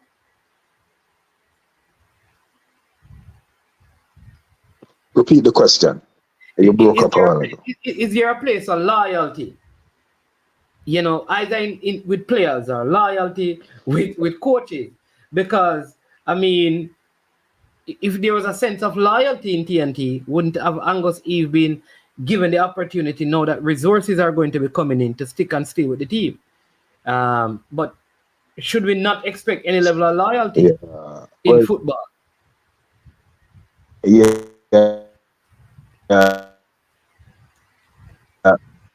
Well, we at the level of, so Angus Eve himself is a former national player, right? Yes. And he played with Dwight Yorke and Russell Latapi as well. I've served Trinidad well. Yeah. The team, the backstory behind him being released from the job. But I would imagine that the public in Trinidad would have a reason to feel that some disservice or injustice was done, given that Trinidad are competing in World Cup qualifiers now, and that they're in the Nations League. Yorke was looking for a job, applied for the Jamaican job, and some people would call it serendipity. Finds himself now the head coach of his home country. It's just something that you couldn't write. Nobody could write that story. What if Jamaica had actually take on Dwight Yorke as our head coach? I was planning to take to gain leverage, to make him to get some kind of leverage in his own country, perhaps. But yeah, but the issue of loyalty, it's not an easy question to answer, because sport is a business and people go into coaching with a contract. The fact that you have ties to the country, you're from the country, you played for the country, means that, you know, for you, the individual, it is much more than a contract. But for the people who hire you, they are concerned about the business, the results. And so I don't know how much weight you want to put on loyalty, even though it has its own value. And there's a place for it, but I don't know that you can use it, and how much you can use it in a context where results, people may feel like they're not getting the results, or people may feel like they're not getting value from money. And so I don't put loyalty front and center. What I would say is that Dwight Yorke and Russell Latapy will have their share of supporters too. You are hearing about those who are aggrieved by the process, but these guys are iconic figures in Trinidad. And over time, if they are able to pull the team together and if they're able to get a string of results, then a lot of the negative chatter will go away. If on the contrary, they find themselves struggling over the Nations League comes up in September, and then World Cup qualifiers at the turn of the year. If they find themselves in a tough spot, then the noise will get louder, and a lot of the negative feedback that they're getting now will become probably national sentiment. So they have their work cut out for them. Yeah, like my concern for Jamaica with Yorke is that his coaching experience has not been vast. You know, he was down in Australia, I think Sydney, where he played after Manchester United. I don't know that at the national Mannings. Yes. Mannings, to be honest with you, at the national level. Yes. I don't, the argument about experience at the national level, I don't know how much weight we should be putting in that. You need to talk experience to Dwight, will always matter, but you need to talk to Dwight. Experience will always matter, but I don't know at the senior level, at the national level, what you need is a collective of, you need a good team. You need a solid team. The head coach doesn't have to have all the experience in the world. The head coach needs to be able to utilize and strategize and capitalize on the team of people that is around him. He doesn't have to be the greatest football mind, but he has to have some minimum qualifications. I use the example of Lionel Scaloni for the Argentine national coach. Lionel Scaloni was not an experienced coach, didn't have much experience. Had a short stint in Spain assisting, it was Betis or one of those teams, and was a former Argentinian player, had gone to the World Cup with Argentina as well. They built a team with the likes of Aymar and Scaloni and Walter Samuel and others. Players who the players would respect because they had been there before, right? They'd worn the national colors. The society knew them. The players grew up knowing them. They built a strong backroom staff, right? And they were able to coalesce around a superstar player in Lionel Messi and build a team around that. Where do we get this impression from that a person who has coached 4 teams to the World Cup or is going to come and they're going to work in our culture? Very good point. I don't know that. You know. Let me tell you, very good point. Because Dwight and the next caller, I mean, I call him Hicks, but he and Cece supposed to have a conversation on this very matter because they are convinced that when you look at the record, for example, European coaches, according to them, who have no experience in CONCACAF, basically will not qualify a team. That's and I'd love for Dwight to call back because I am saying I don't think that has any bearings on anything. I don't think the fact that a man has not coached in CONCACAF, if he has good players and he's a good coach, he cannot qualify like the Jamaica team right now. And they were using that to kind of say, like Dwight in particular, to say that the choice of having the coach that has recently been appointed, Steve McLaren, is not Steve McLaren. Yes. Yeah. Yes. Because he's saying that for you to have success in CONCACAF, you have to be basically be entrenched in the CONCACAF culture in terms of the word that the caller used was the chaos of CONCACAF and the disorganization of CONCACAF and stuff. Yeah. Right. So I don't know. A level of familiarity could be advantageous. So. Okay. So I'd like to familiarity with the environment is important. Arteta had little leadership managerial experience. Right, except that he worked with Pep. You can't say that he has ever like fully managed a team by himself. And look what he did.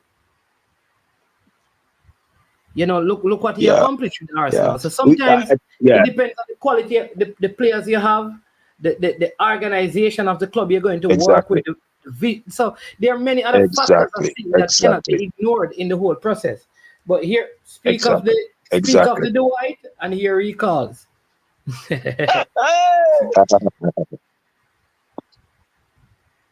you hear me, man? Yeah, man, Dwight, big up yourself. Loud and clear and loud.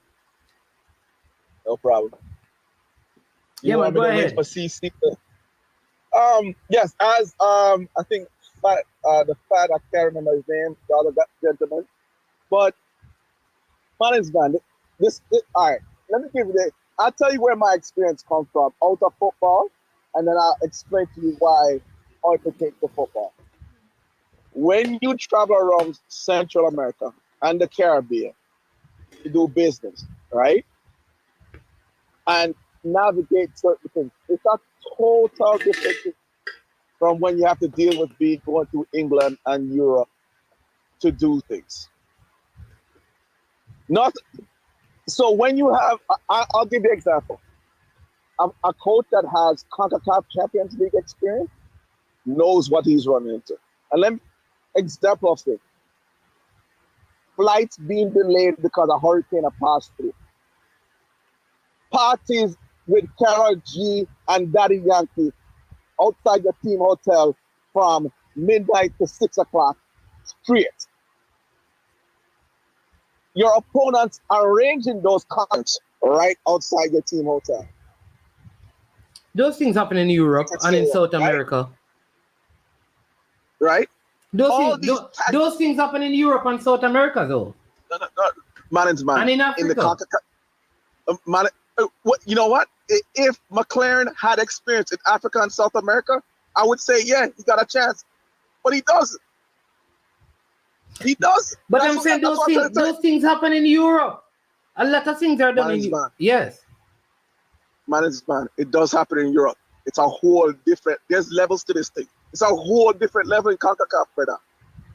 I'll tell you facts. So when you see the field and then water down the field and some of the things they can't do in Honduras and Guatemala, Richard, nothing come close to it in Europe what I do. The worst you have to worry about is them showing players on the field. But you know what do I like? This is where I struggle with this concept because all right, let's look at the nations where a lot of this happens. Guatemala don't normally qualify. El Salvador don't normally qualify, and Jamaica normally get points from them. All right, watch here. Go up Panama. What's Jamaica's record in Panama? No, but the record in Panama has nothing to do with flights, though, or with hostility in the hotels with the national team. No, Okay. not in Panama. Honduras, okay, we can say. Honduras. So let's put the 4 countries that we probably have to fight against to get a spot. So we are fortunate we don't have to deal with Canada, Mexico, and USA. All right. We're looking at Panama. We're looking at Costa Rica. We're looking at Honduras. And we're looking at maybe Trinidad. Right. We're looking at Haiti, who plays well. Right. Would you put it in that order somewhat? It don't matter what order. That's fine. No, man. I'm saying those group of teams, those name of teams. I can. All right, fine. I'll agree with you for the purpose of the conversation. But yeah, let me hear where it's going. All right. McLaren not ready to go at these countries. When man cost you a taxi driver, a bus driver, I drive you around the country 3-4 hours. What do I? This is what I'm saying. You're speaking of a time when you never had probably the best organization in terms of from your leadership, because now that can't happen. There's no bus that Jamaica has been in that drive them around for 3-4 hours in the last. I'm telling you that has not been an issue in the World Cup qualifiers in those countries. Maybe that was back in 1998 campaign. Go ahead. Okay, man, don't use the same travel as the Gold Cup. I'm not using that though. I am not using that. I am saying to you, when Jamaica plays World Cup qualifiers, in the last World Cup qualifiers, they never had those issues. Those things are a thing of the past. Because no, when you go to here's what happened. They have what they call match commissioner meetings.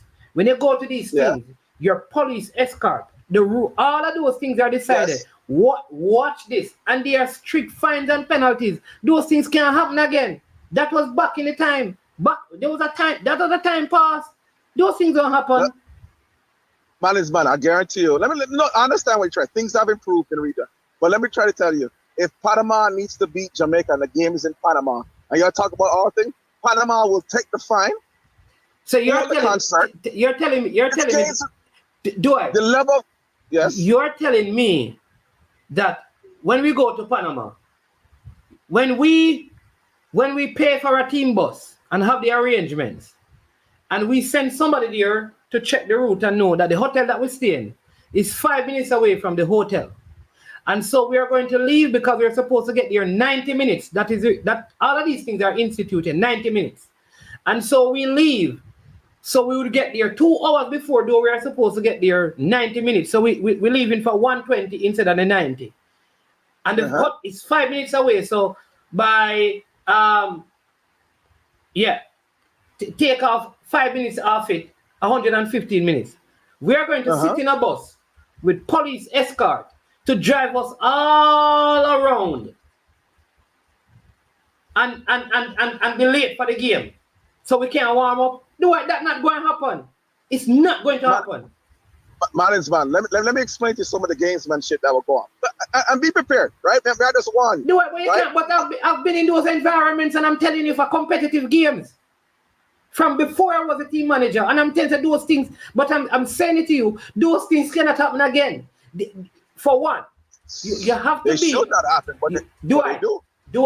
If watch this, let me tell you this. There's a sponsor, TV sponsor. These things are new. If when Jamaica supposed to get to that venue, right? To that venue, and the Panamanian or the Honduran official stop them from getting there by whatever means possible, the game is not going to be played. Okay. All right, let me ask you this, man. Let's say Jamaica have the hotel. When Honduras do a pop-up Karol G, Daddy Yankee, whoever them popular reggaeton concert, the night before, while Jamaica at the hotel, they build the stuff and they put the concert, and the place has dance to cool time. Jamaica have hotel them full, so Jamaica can't change the hotel. What is the fine for that? Tell me, go on. Do I like you're using a hypothetical, and if I tell you that it cannot work again, because you have to show me where in the last couple of cycles you have seen those things. That's what I'm saying to you. Hold on, our travel the last. So all right, I'll be a little bit lenient on the JFF. The last cycle with COVID was extremely difficult for the travel restriction and everything else, right? But in general, right, this is another fact you gotta put in. The JFF for World Cup qualifiers responsible for the travel of the Jamaicans. All right? The JFF is responsible. So you send your team from before to make arrangement with the bus drivers, right? Your equipment. Like I said, that you have a 90-minute, the countdown start 90 minutes for all of these things from youth games. So you have to get to the venue 90 minutes before the game. Correct, management. Right? You're provided police escort.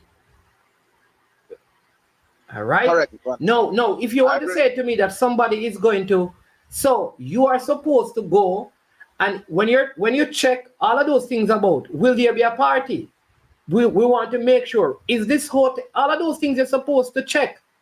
But that don't mean that you can stop a man from parking his car out there. But the hotel can do that, depending on what hotel you're working with.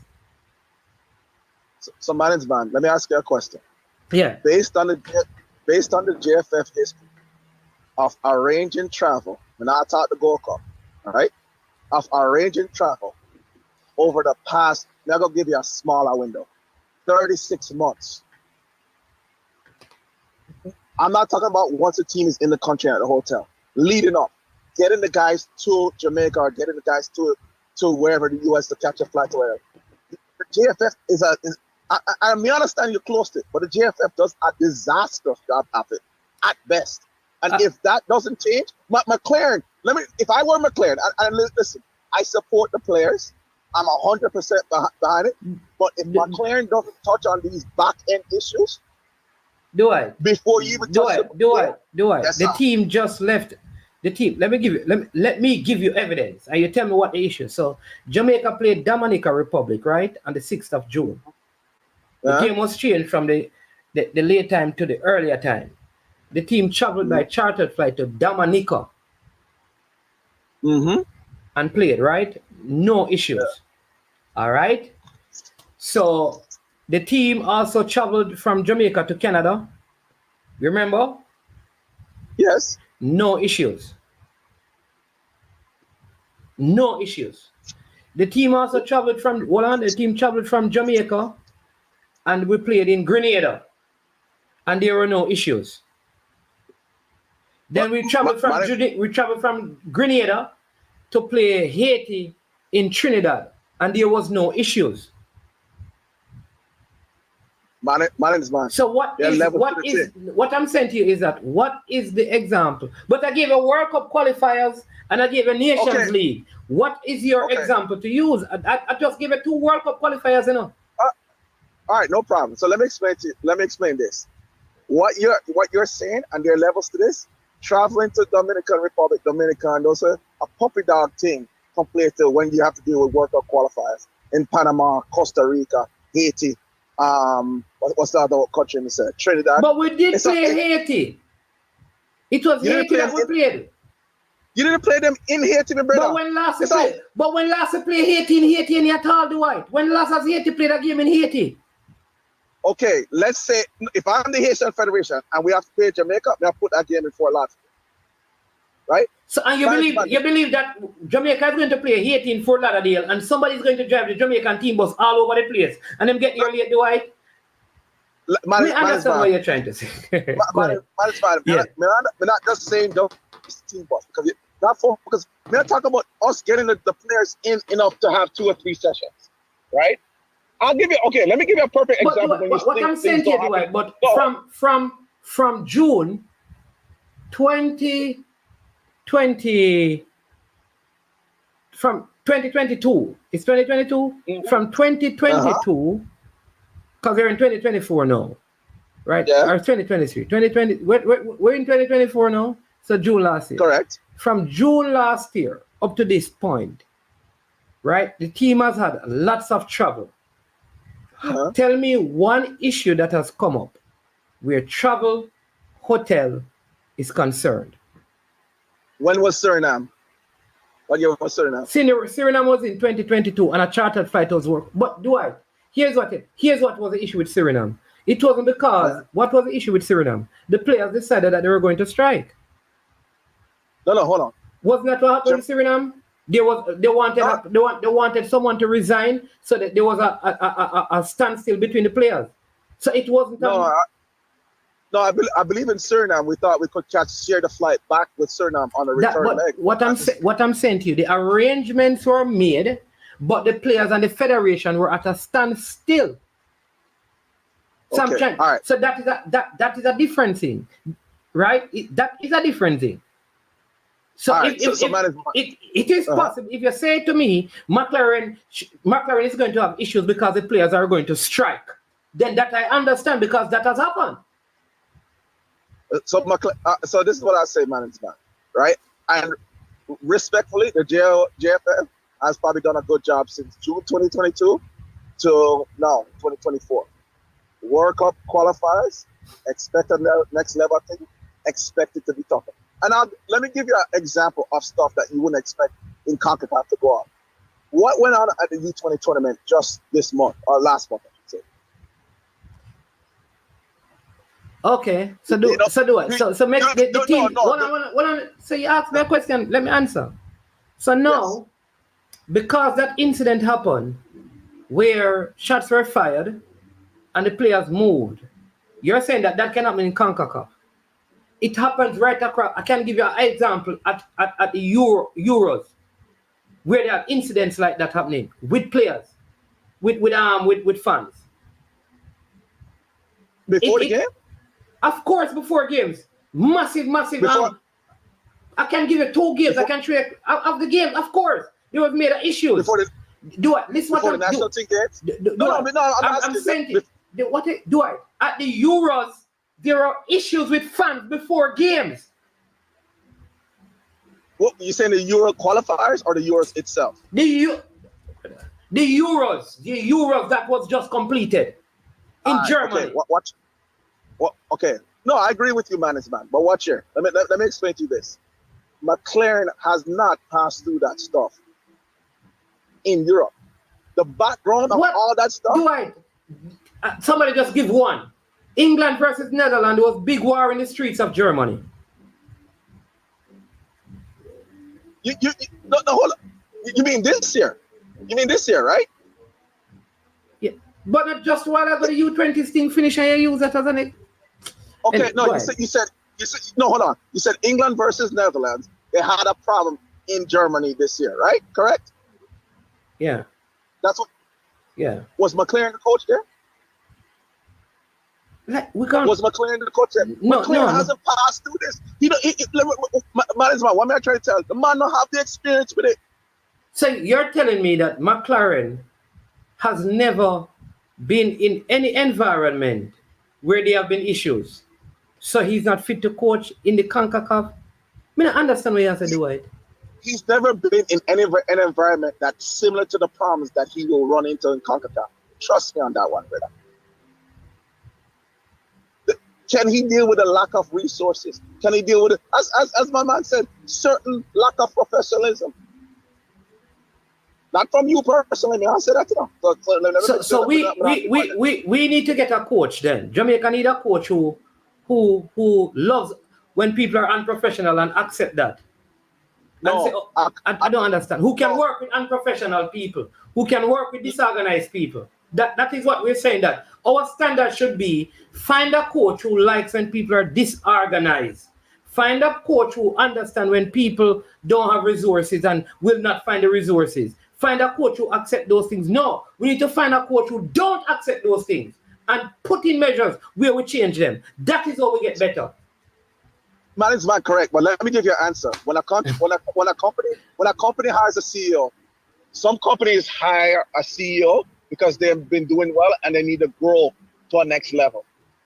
some companies need to hire a CEO because, listen, we're on the verge of bankruptcy. We're losing market share. We need somebody who can deal with that. The chief technology officer, the CIO has left. They know how to do rescue jobs. They know how to build in a system. Okay, it's a different skill set. All right. So do it. Give me the coach who understand CONCACAF, who could have done this job of coaching the Jamaican team and taking us to the World Cup. Who is your best pick? Who would I? The person I like, money coming, I would have loved Terry Henry. So Terry Henry have worked in an environment before where we didn't have resources, where people are unprofessional. No, hold on, let me tell you.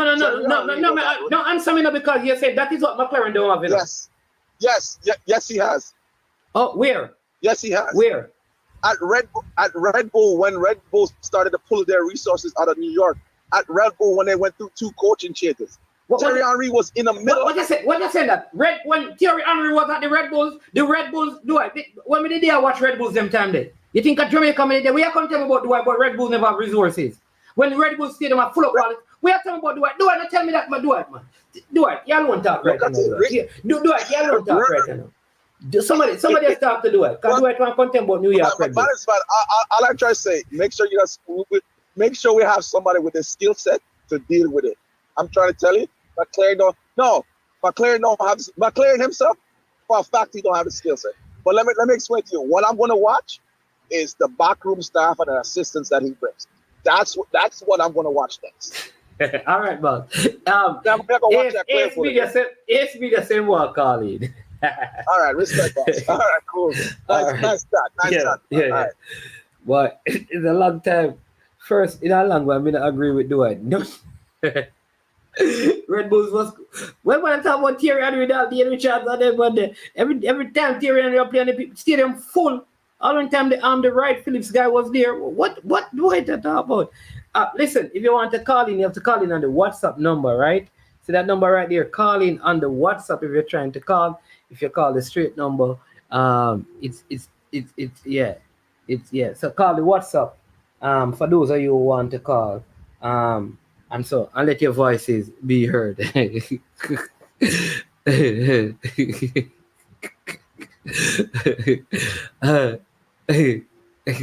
I hate people that blues off of you, my boss? I mean, I don't know. I don't know the idea that because the man has not been in CONCACAF, because he has not been in CONCACAF, mean that he doesn't understand people, the limited resources some people have. I don't have to be poor to understand poverty. I don't have to.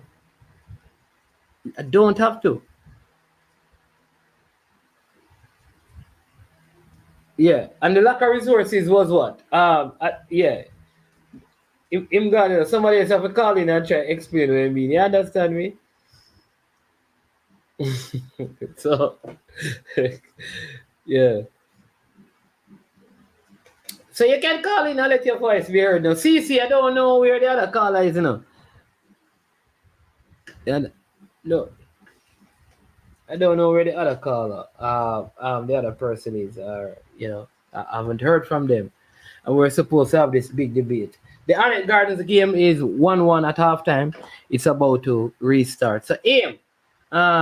Is it aim? Did I see it right? So you can call in on WhatsApp 373-6449. That is it.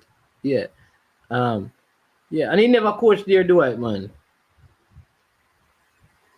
Thank you, Bridget. Fun of the show, yeah. Fun of the show. Busy, yeah. Hey, Brit.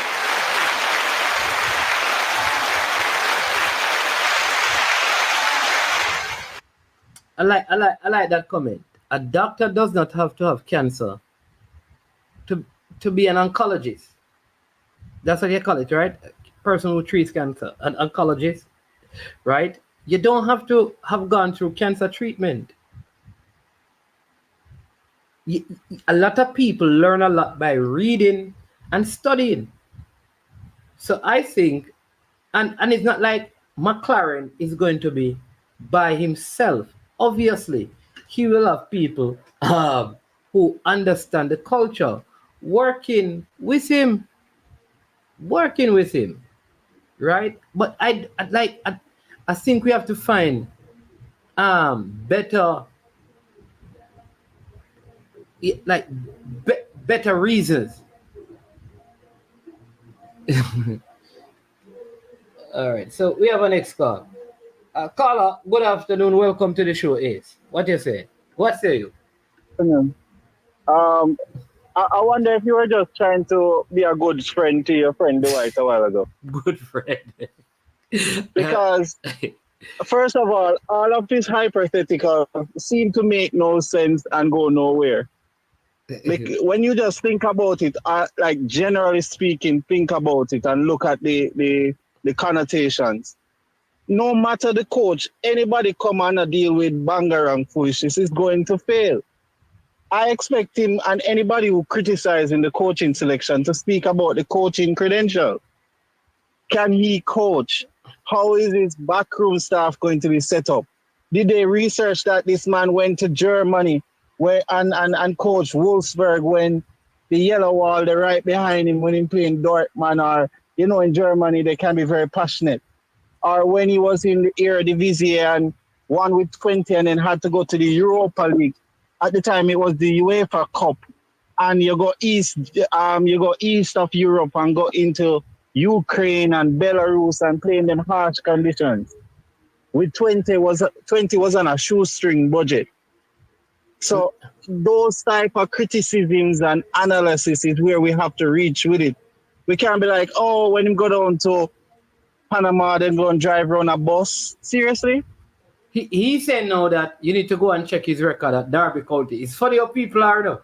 We use the worst comparison syndrome to analyze things. So we're going to look at McLaren. And what Dwight is doing is take out what he did at Derby. He's not going to give him any credit for 20. He's not going to give him any credit for what he's doing at Manchester City. I think at Manchester United. Manchester United, sorry. And the other clubs, I think Middlesbrough, that he has had success. Yeah. What he's going to do is look at the club that he has not done well and say, look at that record at that particular club. And I think that is unfair. It is very unfair, but that's what I'm saying. You see, when he says theory, I'm telling you why it can't be the same. He's a hypocrite in that statement, because look at Thierry Henry's experience and record at everywhere.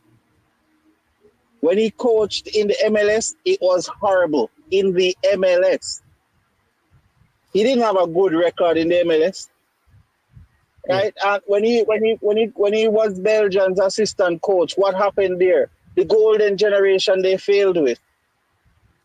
So I don't see his correlation. It better you say to me, get a good backroom staff behind this man. This man is so entrenched in everywhere that he goes. When he went to the Netherlands as an Englishman, he tried to talk like him Dutch, Yes.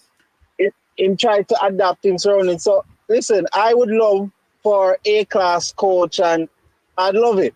But we can't afford it. That's one. And who we can afford probably don't also want us. When they mention a European coach not being successful in the Caribbean, not the Caribbean, in CONCACAF, Jurgen Klinsmann brought the US to the World Cup, if I'm not mistaken. Yeah, but what he's going to say to you that Klinsmann was actually living in CONCACAF. Bora Milutinovic brought Mexico, if I'm not mistaken. He's going to tell you that he was what he's saying is that he was actually in CONCACAF living.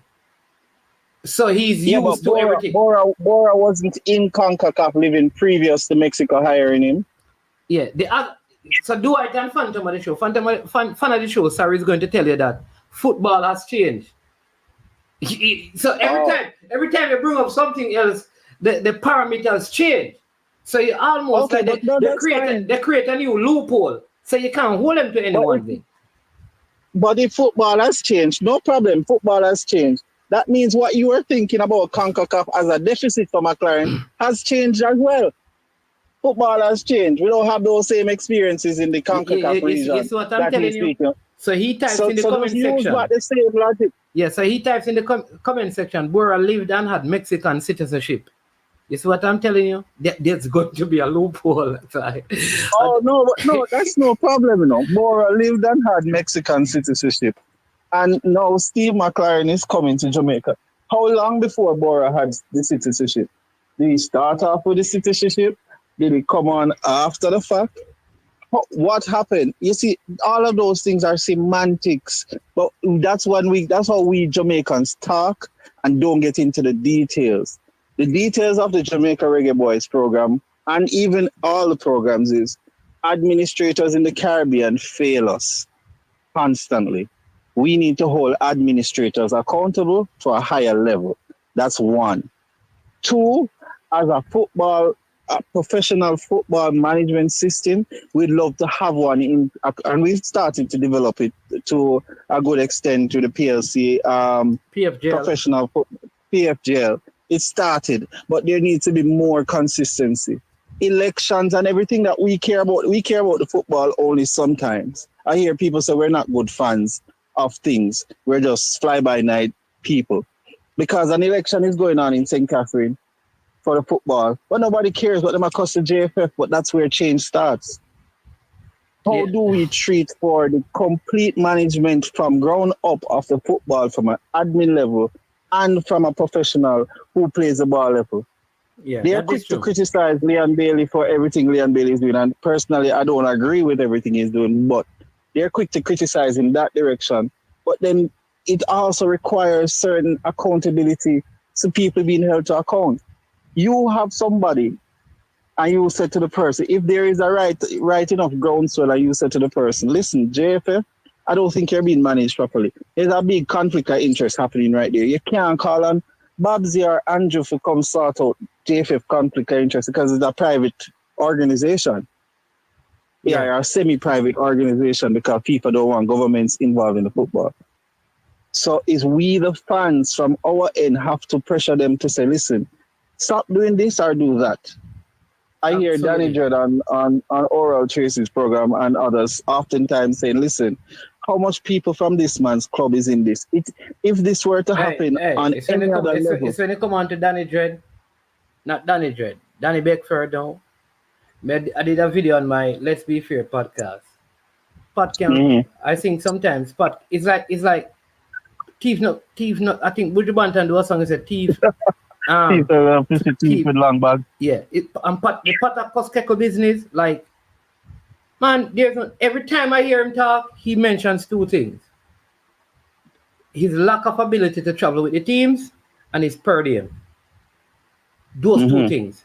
So, in my mind, if you really have a vested interest in the football, you not traveling should not be an issue, and who traveling should not be an issue to you. And why you have not been traveling, and per diems and those things. I don't like that. That sounds to me like you want to get there. It's just like if the opposition is saying that. You see how Andrew Holness house so big. You see how Andrew Holness house big. You just wait, man. That is saying to me that if you were to get in power, you don't care about governing the people's affairs. You care about the big house, because that is your conversations always. That is your default, and that is my issue. Yeah. He may have some legit points, but his default is faulty. Yeah. So it's hard to agree with a person who comes with certain. Just like I'm sure Dwight has, that we're just talking about, that has some good points, but because of a lot of the things that he's saying is taking us out from probably better points that he would like to take out of this. Yeah. Dwight is saying that Bora worked from, said Bora did work at a team, UNAM, Pumas, from 1972 to 1983. So he's basically saying that Bora was already coaching. Yeah, but Bora is also a journeyman. He's brought the most countries to a World Cup. But the guy Ben Hacker, who brought Trinidad and Tobago to the World Cup. Tell me about Ben Hacker now. Where was he coaching first, Dwight? And that's a very good question. Right, that was the guy who qualified Trinidad, Ben Hacker, right? Isn't he from Europe? And where was he based before Dwight? Give me that one. No, but the thing, as I said to you, is idealism because he wants a European person as well. It's not like he came forward and said, "Hey, let's get Miguel Coley. Let's get Miguel Coley with a good assistant." I have an next theory. Why do I What theory is that? want because you made a very valid point just a while ago. He goes to Europe. However, isn't it funny that maybe he prefers seeing a person of a particular color? It could be. I'm wondering now Oh, because why would you use Thierry Henry when like I don't know how he would be ahead of McLaren in any way, even in what, accepting chaos. When what McLaren is went to McLaren's latest? Manchester United has been in chaos, at least to the fans, and he's there. Listen, I'm a fan, I'm a fan, and I can say with certainty they've been in chaos. But what is also the results that he's been getting? The results are there to show that this man just won 2 trophies 2 years in a row. Yes, he was assistant coach, but one of the things that they said about him as a Manchester United fan, when I'm listening to the background chatter, is that this is the person we want to talk to. This is the person who wrap your arm around you. This is the person who have great interpersonal skills. And if those things are true, those are the things you want when you think about player descent coming up, when you think about things that the player is not liking going their way. Those are the things this is the type of person you'd want in your camp to galvanize everything and galvanize everybody together. I don't care whether or not he bring Mason Greenwood or anybody. That doesn't matter to me as much as a good coach. Because if you bring 20 star baller, you don't have a good coach. Tata Martino is a better coach than Scaloni on paper. But Tata didn't make Argentina win. Scaloni made Argentina win.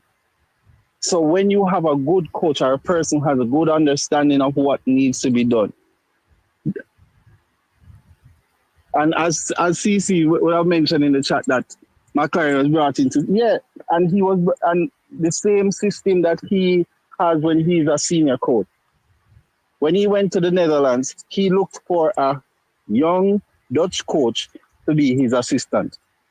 That was Ten Hag. Yep. Right?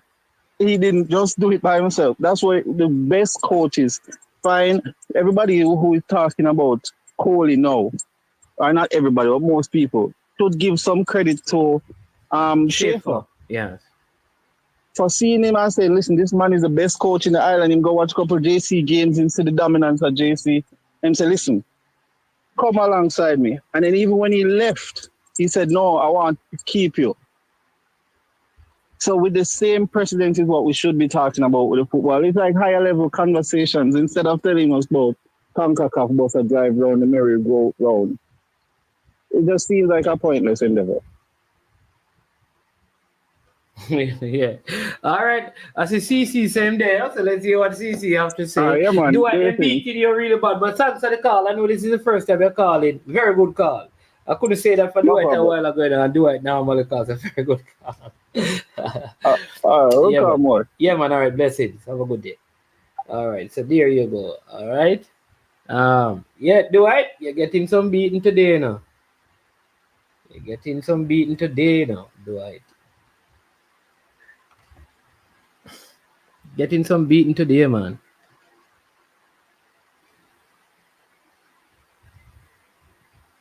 Hush, boss. Hush, boss. Anyway,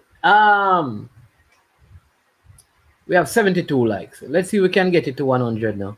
It's Super Friday as well, you know. Come on, man. It's Super Friday. At least, if you can't give a super sticker, super chat, let the likes get to 100.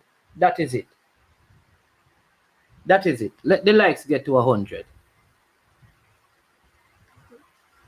If you can't do a super sticker or super chat, at least let the likes get to 100 likes.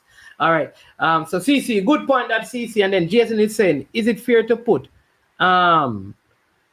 results at Man U and McLaren? We don't do that for other assistant managers, do we? All right, here comes CC. Yeah, man. You know that good evening. What's his name? I don't know if it's going to work. Maybe tomorrow, because Pioneer is supposed to be doing a show tomorrow. So maybe tomorrow Yeah. he can, because he wants to do it late. But Go ahead. But we can tell us something, man. You see, to me, we are looking for criticism. Some of the people man look for criticism where there is none. It's like we are always trying to drum up certain type of criticism. Every coach have a low moment. Unless, for example, we'll put it like this. Outside of Jurgen Klopp and Pep Guardiola, I don't remember one coach who never get fired, or one coach that wasn't being dismissed for the club. I can't remember anybody else not as in that has coached over a long period of time. Arsene Wenger never get fired. Oh yeah, Arsene Wenger too. So, but me I say when you look at it, even when you look at everything in context, so you put Arsene Wenger, you put Jurgen Klopp, you put Alex Ferguson get fired before me no. No man, Alex Ferguson, no, he left Aberdeen and go Man U and then retire. But what me I try to say is even if I look at the names that they're calling, so it's like it's almost as if they think we can get Alex Ferguson and Arsene Wenger, a Pep Guardiola, Jurgen Klopp. Look at the names that they're calling management. Jose get fired, Thomas Tuchel get fired, Antonio Conte get fired. Diego Simeone not get fired either because he's down there so long time. Yeah. That is true. Just look for the man them will get fired now, and just look. It's like you have to look for it and say, oh.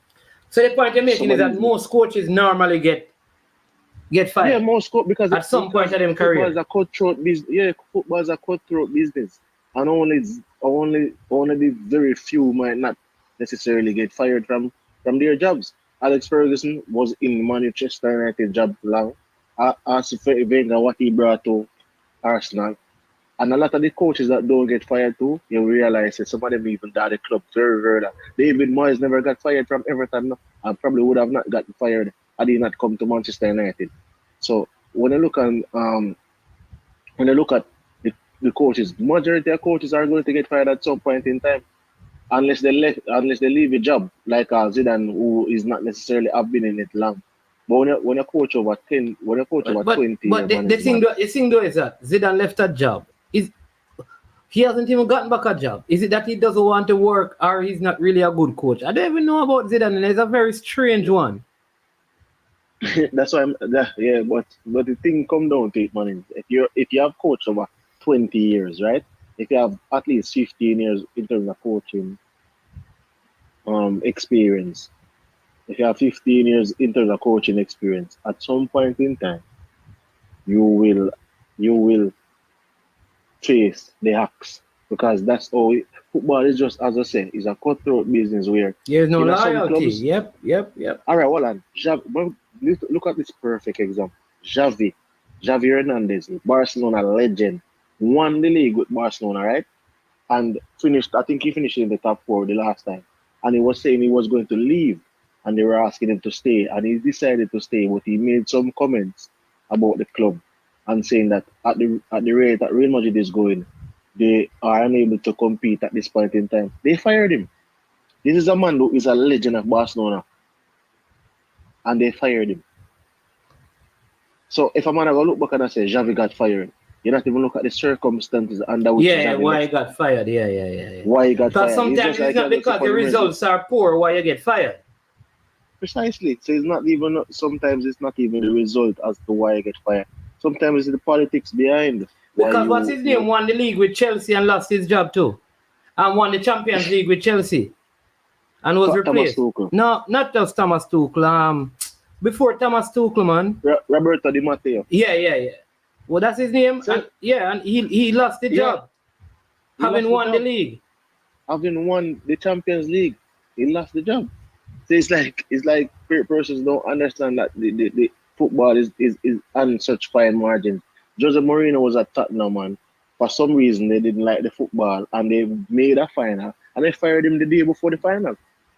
So, see, it's like you have to look into the context of a lot of these things. So, a lot of these, man, when it comes down to the game of football management, if you're a manager and you're going to football, just know say at some point in time you might be called in the office and relieved of your duty. Because unless certain things are going in your favor and you come out like Arthur Wenger, Alex Ferguson, Pep Guardiola, Jurgen Klopp, or one of those guys. Who is saying that Arsene Wenger was fired from Arsenal? The people flying planes to Arsenal out. Arsene Wenger was not fired. Arsene Wenger left. Arsene Wenger was not fired, sir. Yeah. In fact, Arsene Wenger could have taken up other roles at Arsenal. See, I said Pep Guardiola was told that his assistant would do. But even if I think at some point in time, if Pep never leave that job down at Barcelona, they probably would have replaced him because that's just how the system is. That's how football is. I mean, that's how football is because at the Luis Enrique, they let him. And there are some coaches like after. Listen, there are golden generation sometimes in football in clubs. Manchester United went through that. Arsenal went through that. Liverpool went through that. City going through that now. And sometimes when that generation ends, then you really find it's probably Real Madrid is probably the only club that, in terms of club football, that they always seem to have, like players just coming in. But most of the other teams go through transition where the coach, like I said, CC, either leaves of his own or he gets fired because the generation that was helping with all the success get old and he doesn't want to work with the younger players, or the club wants a different coach to build with the players that are coming through. Yes, yeah. So that's what I say, you see, and then when you look at international football, man, outside of, for example, Yorke, for the guy that coaches Germany now, Julian Nagelsmann, which was mysteriously let go by Bayern Munich. And then he didn't even get a job back in club football. He went into international football. Outside of some of these guys, when you look at the 32 managers that would have gone to the World Cup, a lot of these managers are outside of club football and they are gotten into international football. So if people are going to tell me that they look at certain type of coaches, you have to factor in the reality. You have to factor in a lot of things. This man was at Manchester United. He was one of the first coaches to champion video analysis and sports psychology at Manchester United. That was the reason why Alex Ferguson wanted him to become his assistant, because he saw what he was doing at Derby County at the time and brought him in at Manchester United. So, and this guy went to Netherlands and adjusted his football. You know how much English coach have gone overseas and won something? Bobby Robson. Yeah, that is the next thing I want to ask. How many coaches, English coaches, have gone into other places in Europe and had success?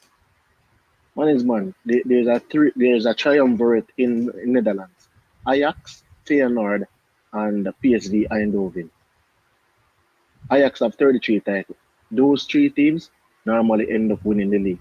That season, Ajax scored 106 goals, conceded 20, and they did not win the league. Imagine that, man. You score 106 goals, you concede 20, and you did not win the league.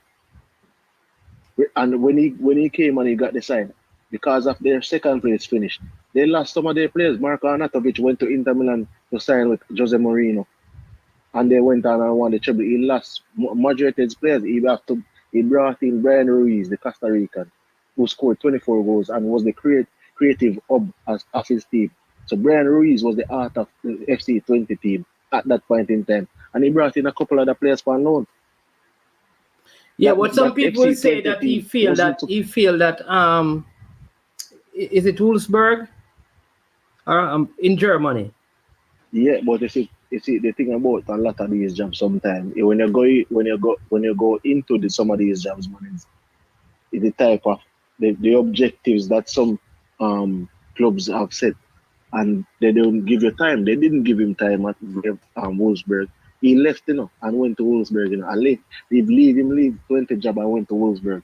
But sometimes you don't get time, and sometimes there's just some lowlights in your career, and that's just how certain things happen. When he came back, he stabilized Derby County, he stabilized Derby County when he came back and carried them to the playoffs. I think they lost out in the playoffs and never got promoted to the league.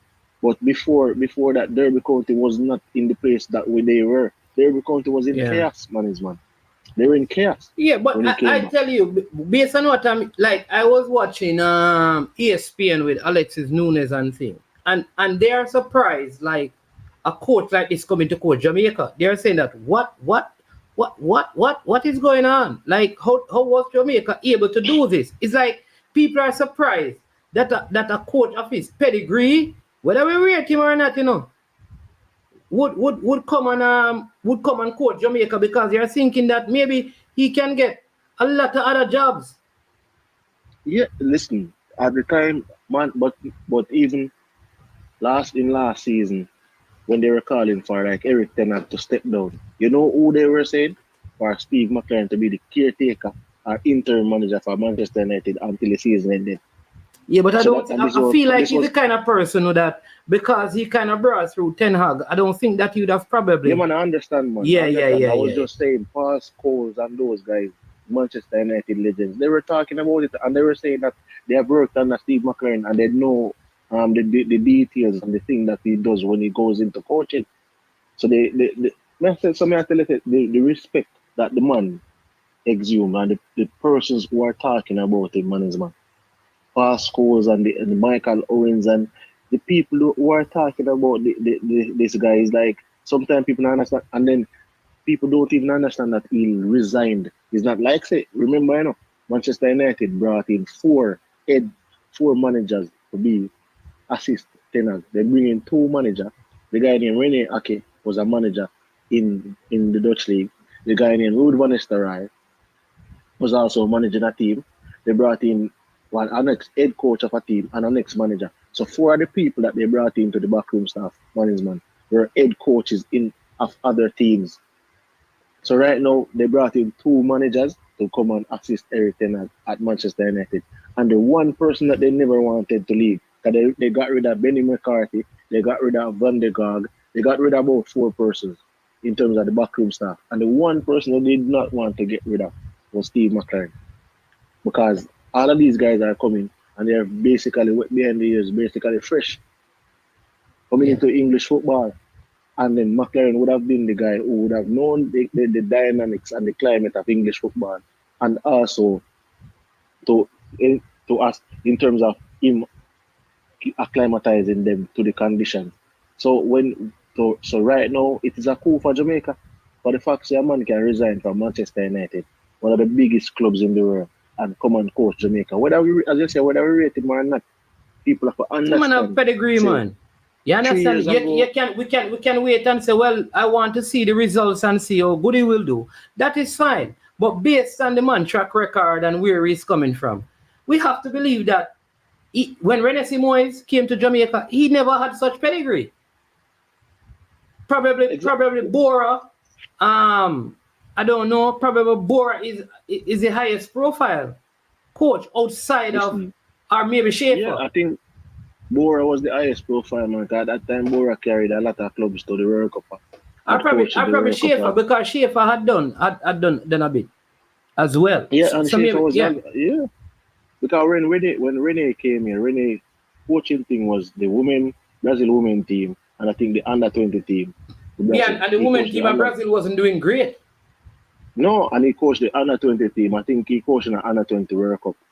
And he coached in the Olympics, if I'm not mistaken, before. So Jamaica was basically, what do I call it now, the springboard. Exactly. Jamaica is Rene's legacy, basically. So some persons wouldn't even understand, say. I think when you look into it, everybody is just... Yeah, and Lazzaroni as well. Lazzaroni had some profile. Oh yeah, Lazzaroni had some profile when he came here too. But everybody's just looking for things where they might try nitpick to say. When I looked at it, if you're getting an English manager, I thought we got the best English manager. So people not even realize, as we did talk about this already too, where no other English manager since he win with, he's the last English manager to lift a major league title in Europe in terms of the top 7 leagues.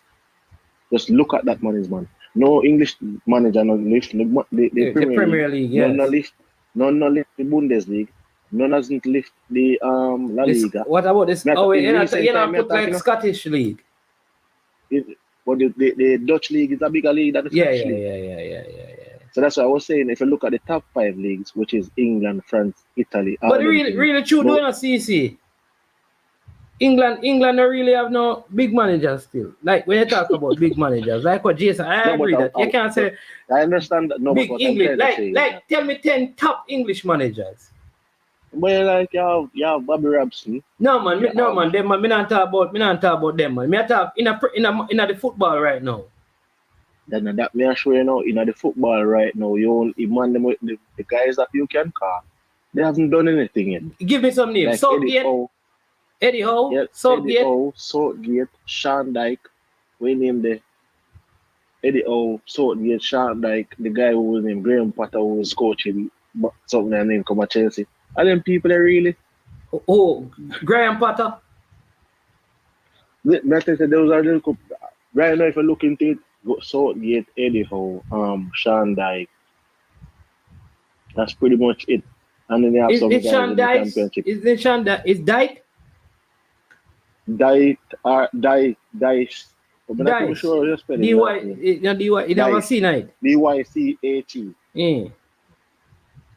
So when you even look at, and I think, I'm wondering if Kieran McKennie is English too. Want to Big Sam? Yeah, Kieran McKennie. Big Sam, no. Big Sam, no, sir. Want to Kenny Rogers? Kenny who? Kenny Rogers. Who's that? Kenny Rogers, man. He's a coach at Liverpool, man. Brendan Rodgers? Oh, Brendan Rodgers. I don't think Brendan Rodgers is English. Roy Hodgson. You can probably use Roy Hodgson, but when you're looking at something that we need to talk about, Brendan Rodgers is not English in a man's one. Okay. Brendan Rodgers is Irish. Kieran McKennie is English. Is Kieran McKennie the guy at Ipswich? Okay. So if you really look in terms of... So England really don't have the big managers then? Want the Frank Lampard? That's why I'm saying to you that if you look at the last 15 years, who are these top managers as English managers? Eddie Howe, the guy you can call Kieran McKennie because in qualify Ipswich. Say man, Eddie Howe not qualify Newcastle for Champions League. Yeah, but let me show you what Kieran McKennie did. He brought Ipswich from League One to Championship to the Premier League in 3 seasons. Okay. It took 3 seasons to bring them from Suppose League him get relegated. I mean, I think... I remember when Burnley was down in the Championship and getting promoted, people were saying that, oh, geez, Vincent Kompany, oh, look at this Burnley team going to play like City in the Premier League. Yo, they've never looked ready yet. In the Premier League, it's kind of rough, man. But I'm saying in terms of what he has done so far, we can only judge him for what he so far. In the Premier League, it is coming, so we can see what he will do coming in the Premier League. But what he has done so far, you kind of have to look for him thing. The Gary O'Neill is not English for boss. Somebody typing it. No, Gary O'Neill is not English. He's Irish. So that's what I'm saying. That much I know. Yeah. Scotland has produced the Chris Hughton. The Sir Alex Ferguson. Chris Hughton. Yeah, but when I look on Scotland produced better managers. So you have Sir Alex Ferguson, Kenny Dalglish, all of them look on. So when I look, and that's why I'm saying to you, management, when I look and so you don't rate Gareth Southgate as a coach? Yeah, man, that's what I'm saying. I would give Gareth Southgate his props based on what he has done for England. America! I think America should have found Gareth Southgate, I think Gareth Southgate should have done well with the American team. Guess who coached Gareth Southgate at Derby County? Not Derby, Middlesbrough. Oh. Steve McLaren, yeah. Would have coached Gareth Southgate when he left Middlesbrough, Gareth Southgate got the team, when he left. Jason Gooden said we're wrong, boss. Man said Gary O'Neill born in England. So he's English. All right, then if him born in England, then I mean... I think like Southgate would do well with the USA job. Yeah. I mean, you see he's very good with young players. That's what I like with him. And I think him have like a structure. So you see, sometimes you have to look on. So you don't rate Frank Lampard and John Terry as coaches, and you're Chelsea man. Let me tell you, me give them. I think me give me see what Frank Lampard is doing, but I think what happened to Frank Lampard is that when he come on some side, they don't bring in guys like a Steve McLaren and those guys to assist them. They want to basically look like the man, so they have a bunch of young coaches in their backroom staff, and it doesn't end well for them, especially when it came to Chelsea. The backroom staff would have to, like, it lacked some level of experience and grit. And I think by yourself as a manager, your team that you work with, management, you're an extension of your team. A lot of the times, even notice most managers move with their assistant coach. Or them have certain coaches, like for example, if they now move with them assistant coach, is a coach that they worked with before would have said to them, say, all right, we are recommending great talk, Steven Gerrard. Great Gary Neville. Gary Neville no coach in Spain. Gary Neville was like the worst coach management. Why do you think he left it? Gary Neville was like the worst coach. Yeah. I think he leave it. Let me just say, people, what I'll say is that every coach that gets appointed, from René Simoes, we go back to all of them, they always have an assistant coach. So I figure that he's going to have an assistant coach. Yeah, them always carry. Yeah, so I think he's going to bring his assistant coach. In terms of his complete backroom staff, management don't know, but generally the coaches get assistant coaches. But more management, when, for example, we have a local coach in the coaching staff, right? Like, for example, we had like Miran Gardner with the coach. Do you not think it is prudent for the assistant coach that we have, the local assistant coach, to be doing his badges in and around the same time? Yeah?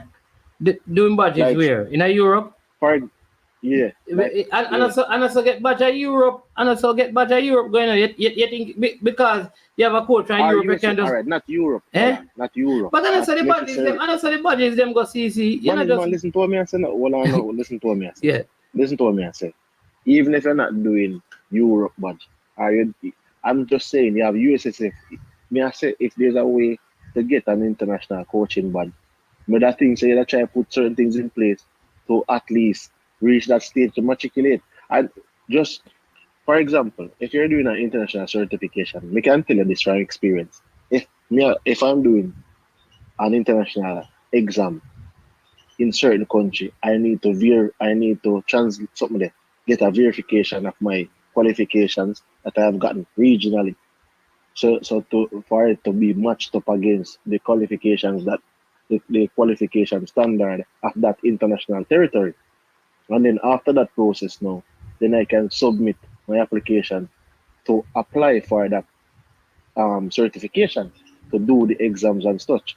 So I'm saying that there must be, I know that it's not as easy, but there are steps in terms of... Yeah, but I want to believe that all the coaches, not just the assistant coach for the national team, but all the coaches want to get their badges. It's just one, the amount of money it costs, if they can afford it, or who should be paying for it. Because remember, them now get them badges so that them can coach the Jamaican team. Them will get the badges so them can, you understand me? So shouldn't they go and get their badges themselves? But all right, so look on it like this. If me I got, for example, when you are bringing an assistant coach, and you say I'm an assistant coach and a Jamaican coach, and I'm gonna put me as a coach with the coach for the national team, and me negotiate a salary package, remuneration package. I would like to say I can put into it, say, yo, I'm thinking about pursuing this, and if instead of you pay me $10, you pay me $6 and you pay. No, so I don't feel the federation if you get involved. You understand me? I think... It's not a matter of the federation getting involved in the management. Remember, say I negotiate. Yes, you make your talk, see. One thing with you, see, every time you come on, I tell you no, and then you go say me a cut you out. See, you're a coach with or without job with the national team. Go and get the highest level badge you can get. If you want to be a big coach, get a big badge. Don't wait for the federation, boss. or wait on. That's what I believe. Like you can't wait until you get certain things for you to go and upgrade yourself. You go and upgrade yourself because you know that the higher level, just like Miguel Cole never wait on JFF to help him. I understand saying now wait, but I'm not saying for wait on JFF to help you in the management. I am talking about when you're doing the budgets, don't you need certain experience coaching certain teams or being even an assistant at certain level, right? Yeah, but in the USA, like what TikTok is saying that you can be sponsored by a club. So if you have the kind of relationship, say like with one of the big clubs, you probably can have them like refer you and you pay them and then pay the money. That kind of a thing. Yeah. My thing is, if I negotiate that in the package and the coach come to me and me at JFF, me I say, all right, you negotiate that, so you're gonna do. So once you finish this badge, more than 3 years. That me gonna tell you about you not because you finish the badge, you may not be good. What is one thing? So no, Yeah, me no like the deal the boss. Me think you've got to do it yourself. I mean, the coach them to go upgrade themselves still. But as I said before, when you're getting a job, even if you're coaching in a Premier League team, a club team, and you're that the club team, I think say you see if you're at an institution, the management, if you work at an organization, and you're there for a while, and you do well, you know that you can negotiate but the organization. If you do well, which one of the coaches them do well that you think should get this opportunity?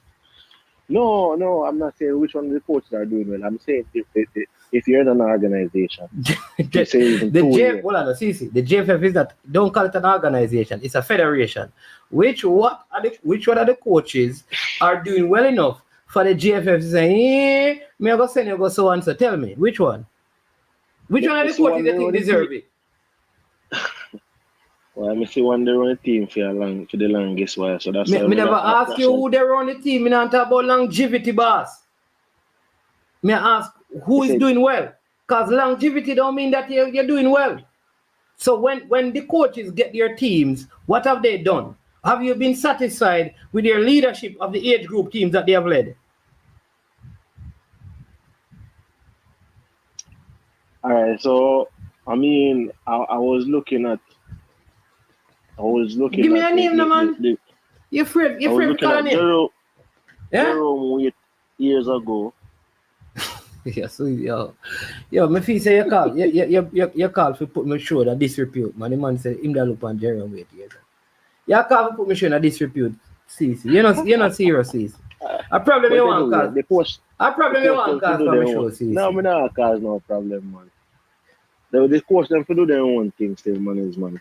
Me understand that point. I'm just saying that the idea that you're gonna put the coach, you're gonna put a local coach in the backroom staff to get experience without achieving certain level of qualification. Mean nothing.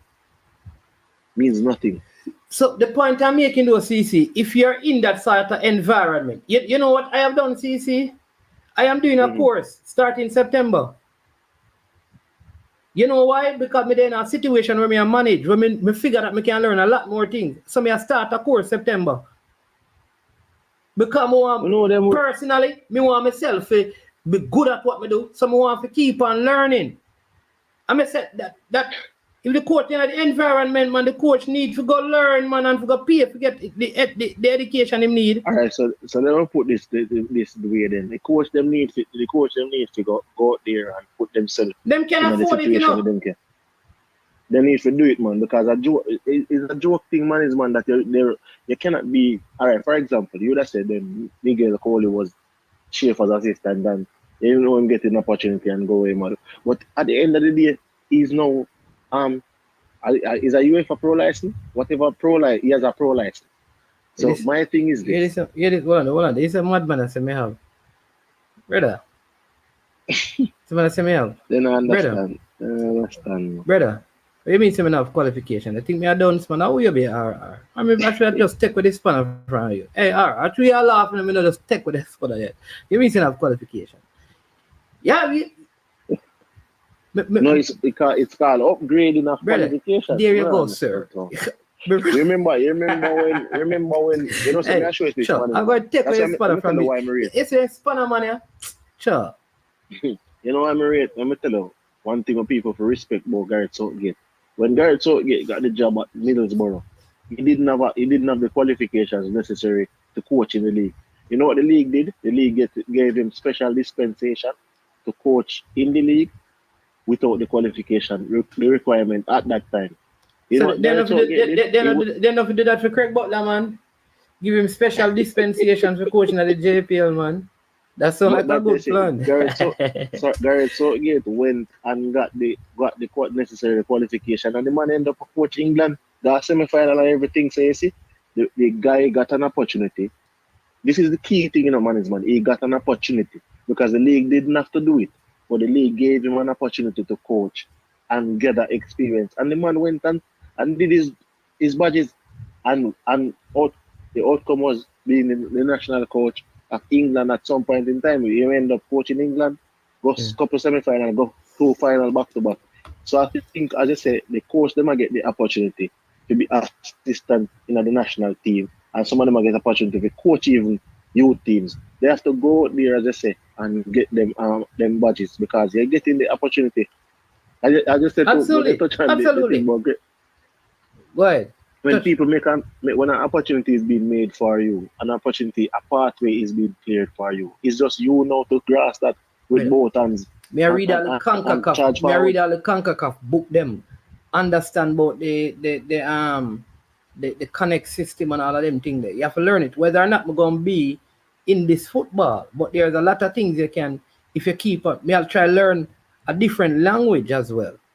Because you realize that to work in this environment, bossy, you have to can speak fluent Spanish.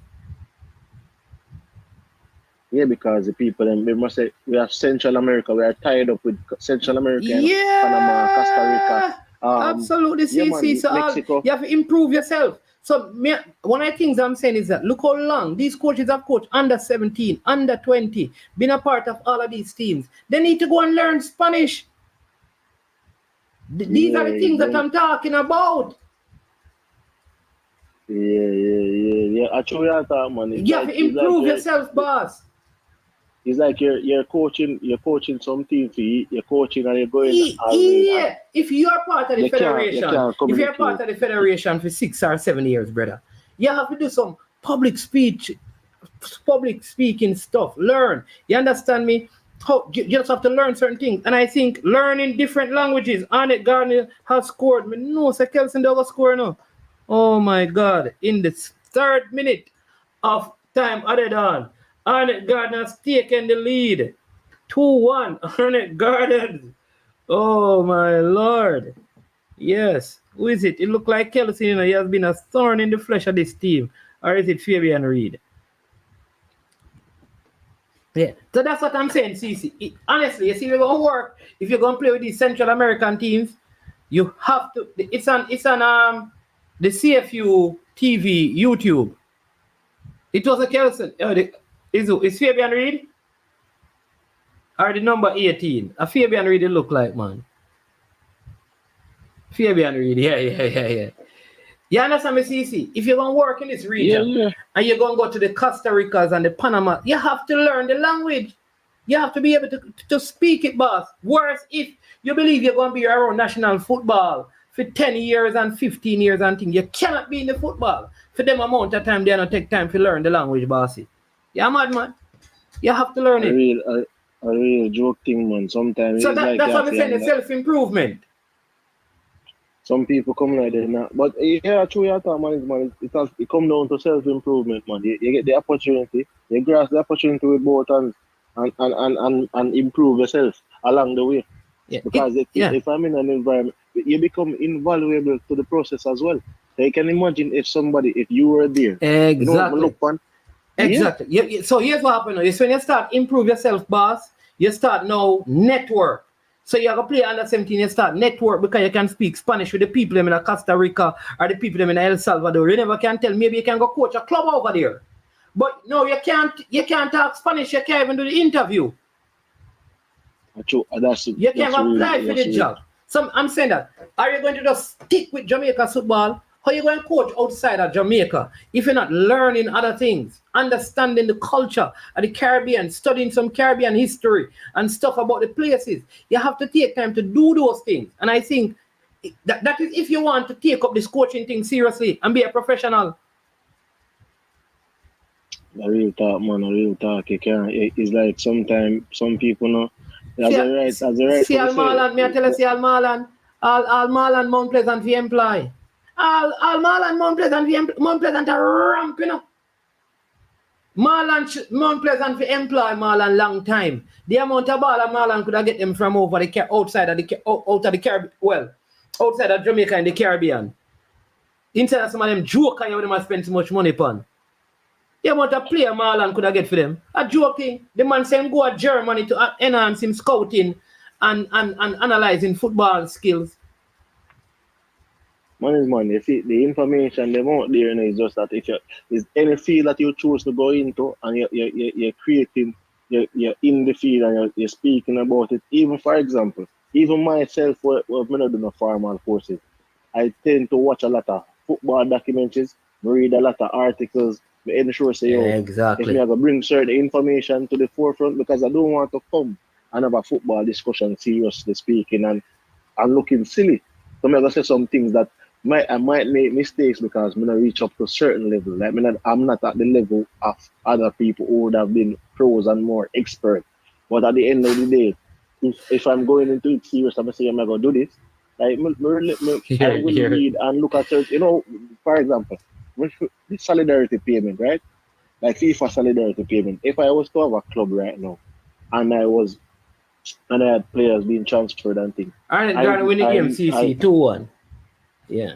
Yeah, so, man, I agree with so them qualify with the other Jamaican teams, yeah. Go ahead, yeah, man. My final in the final. Yeah, they gone to the final, but the two finalists qualify for the CONCACAF Club Championship, yeah. Oh. Here, TikTok him. Which clubs have Marland work for? Yeah, everybody have to start somewhere, TikTok. Everybody have to start somewhere. The man is from St. Anne. Mount Pleasant is where I'm supposed to start. Because he has greater network in the Caribbean region. The man is normally in those places. Mount Pleasant have nobody in them areas, the man. Everybody have to start somewhere, TikTok. What do you mean that? It no matter. Like we always say this thing, where has he worked before? So only people who have worked should get work. So if as long as you have never had a job, you should never get a job. Come on, man, TikTok, man, do better than that, man. Yes, as long as you never have a job, you shouldn't get a job. Yeah, because people always say, where have you worked? Where have you? You can start something and be your first job and still excel at it. Because sometimes the people who keep changing jobs, they don't change it because they are very good. They change it because they are not doing a good job. And a man can speak Spanish. You can imagine Mount Pleasant go play in one of them games overseas. Marland can travel with them and be them translator. And them translator, yeah. Crazy. Yeah. So seriously, I think like Mount Pleasant, if you want to know about people in Dominica and in Haiti and in Dominica Republic and Suriname and those places, right? But TikTok, not because he has never worked anywhere in football. He's studying. He can go and work. He can get a job. Why can't Mount Pleasant be the starting point? Seeing that he's sent and he's a supporter of the club and he has lots of information that can help them. Why can't it be the starting point? That is my question, TikTok. Big up yourself, you know, because you stop give trouble from the other day, you know. So it look like you're not getting paid today. I'm glad to say show so done. You know, I'm gonna take him out for the next show. But go ahead, CC, because the show go down here now. Yeah. But as I said, Bunnings, man, like there's an instructive factor with the whole thing about the coaching and everything and the coach that we get. I think when people are saying understand the region and all of these things, they should know that one of the most successful coaches in the region don't come from the region. And so that is just what I'm going to leave them with. One of the most successful coaches in the region don't come from the region. So if you're watching football and we are talking about modern thing, and then we say football change, if you also know that football, the World Cup has expanded to 48 teams. So the strategy which you would have employed to qualify for a 32 team tournament is not necessarily the same strategy you would have employed to qualify for a 48 team tournament when you have extra spaces and you know how certain things are being worked out. Because even when I look on it, the different rounds, before the management, remember them used to have hexagonal round, then them have the octagonal round, and based on the ranking, you went into the last round. You said, man, it's just that we don't want to discuss this part before fan of the club. Fan of the what? Fan of the show. Fan of the show. Before fan of the show come and present the information. Because this information that I will be bringing, I will show him say, not necessarily what you are, because I think he omitted this vital piece of information. Or I suspect, because I didn't hear it, which would have turned the argument on its head in terms of coming from the region and being successful or anything other than that. Because I think sometimes we have to understand the dynamics of when you come out to coaching. Yeah, we can come from different regions and go into another region and win. And a person mentioned Jurgen Klinsmann already. If a man wants to say Jurgen Klinsmann lived in the region and everything, you have a lot of coaches in the MLS that are not American coaches. Yeah. That are not American coaches, and they're doing well in the MLS. So it's not like, say, we are going to say, you have to come from the region and understanding the chaos and all of these things. We need somebody to come and basically reduce the chaos. Yeah. If you're saying there's chaos, we need somebody to come. You know what? I'm going to say this, man. One moment. Hey, CC, one thing, when you're ready for chatting about it, like, you can't stop in, brother. A 42 minutes in the show, you'll be gone. You'll be able to leave. So tomorrow, we'll try and make up. Yeah, big up yourself. Yeah, man. All right, then. All right. So, TikTok, I'm going to close with this. What I'm saying is, though, at some point, people are going to be hired who has never done the job before. And some of them will do the job well. It's just like when the doctors leave medical school, they say that, have you ever worked in a hospital before? And you say, no. I say, okay, you can't work at the hospital. No. You put them there. That is how. That is a part of employment as well. While I understand experience is important, a lot of times experience, because I don't learn from my experience, you know. No, I don't learn from my experience. I learn from my evaluated experiences. If I don't sit down and evaluate the experiences, I'm not going to learn.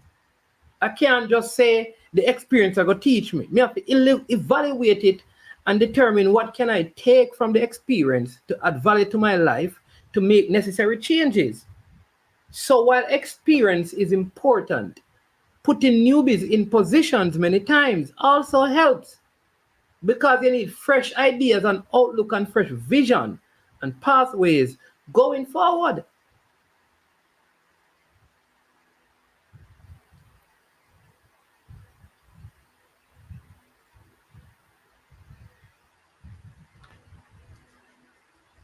That's all I'm saying.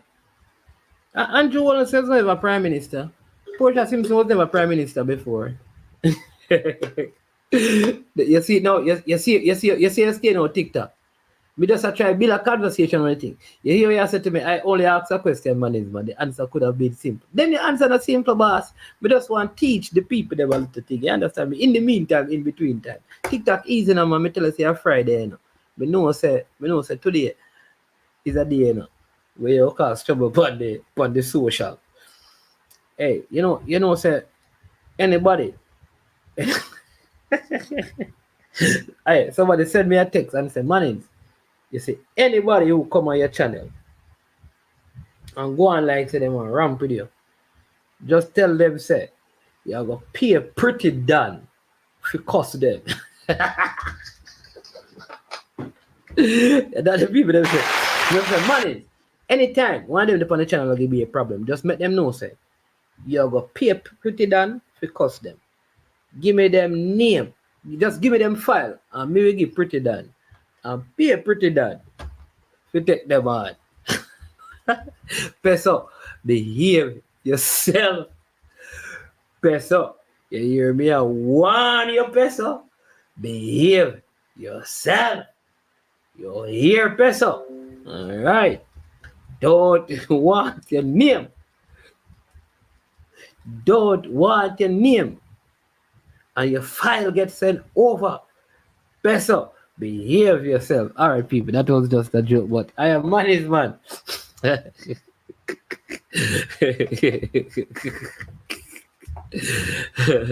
This has been I Am Sure Sports. Tomorrow you'll see Pioneer here. I have a beautiful, beautiful young lady, young, free, and well, young, free, and single that is going to be on the podcast with me beginning next week. All right. So you're going to see a female figure that's helping out, on the platform. Knows her sports, so looking forward to having her. You're going to see a lot more content with her. And when I'm not here, she's going to be the person. She actually have our platform, right? Let me see if I can. You know what I'm going to do? You can go over there right now and check out her. Yeah. Let me see if I can. I'm gonna plug our channel right now, but she's going to be on yeah. She's going to be this is it. Yeah, man. So watch out now, I'm gonna plug our channel right now, I'm going to plug our channel right here.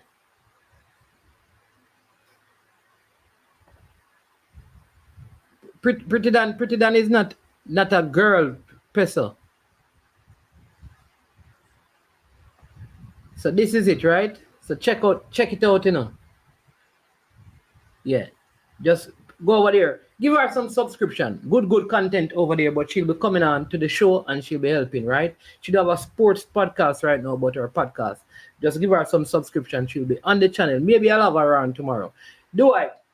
Me have to leave, do it. So go. Hey, man, it's man. Me have to go, So yeah, if a CC you want challenge, you have to check him back tomorrow. Now go ahead. All right, no. In tomorrow's then. Tomorrow, we should be tuning. Tomorrow. All right. So tomorrow. All right then. So check it out. Yeah, man. All right. So check out that channel, people. Daniel Carr, right? Good person. Doing some good content. You understand me? Yeah, man. So she'll be on the channel.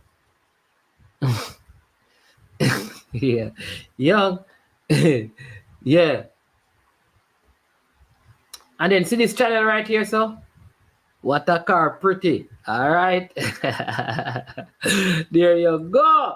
You understand me? Ball with Black Star. Check out that channel as well. 2 channels we are introduced to, You understand me? Say Jason Guna there, so you have to make sure. I hope everybody knows already subscribe to Jason Guna channel, You understand me? Half of the time, me and him agree, but yeah.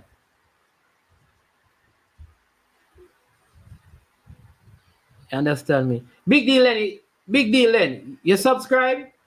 You'll ask our subscriptions them gone up, because I be a hot and pretty and all of them things them here. Me not asking if you look at the picture. Me asking if you subscribe. Big deal, Len. Mind me send your file over to the dad, Big deal, Len. Mind me send your picture over.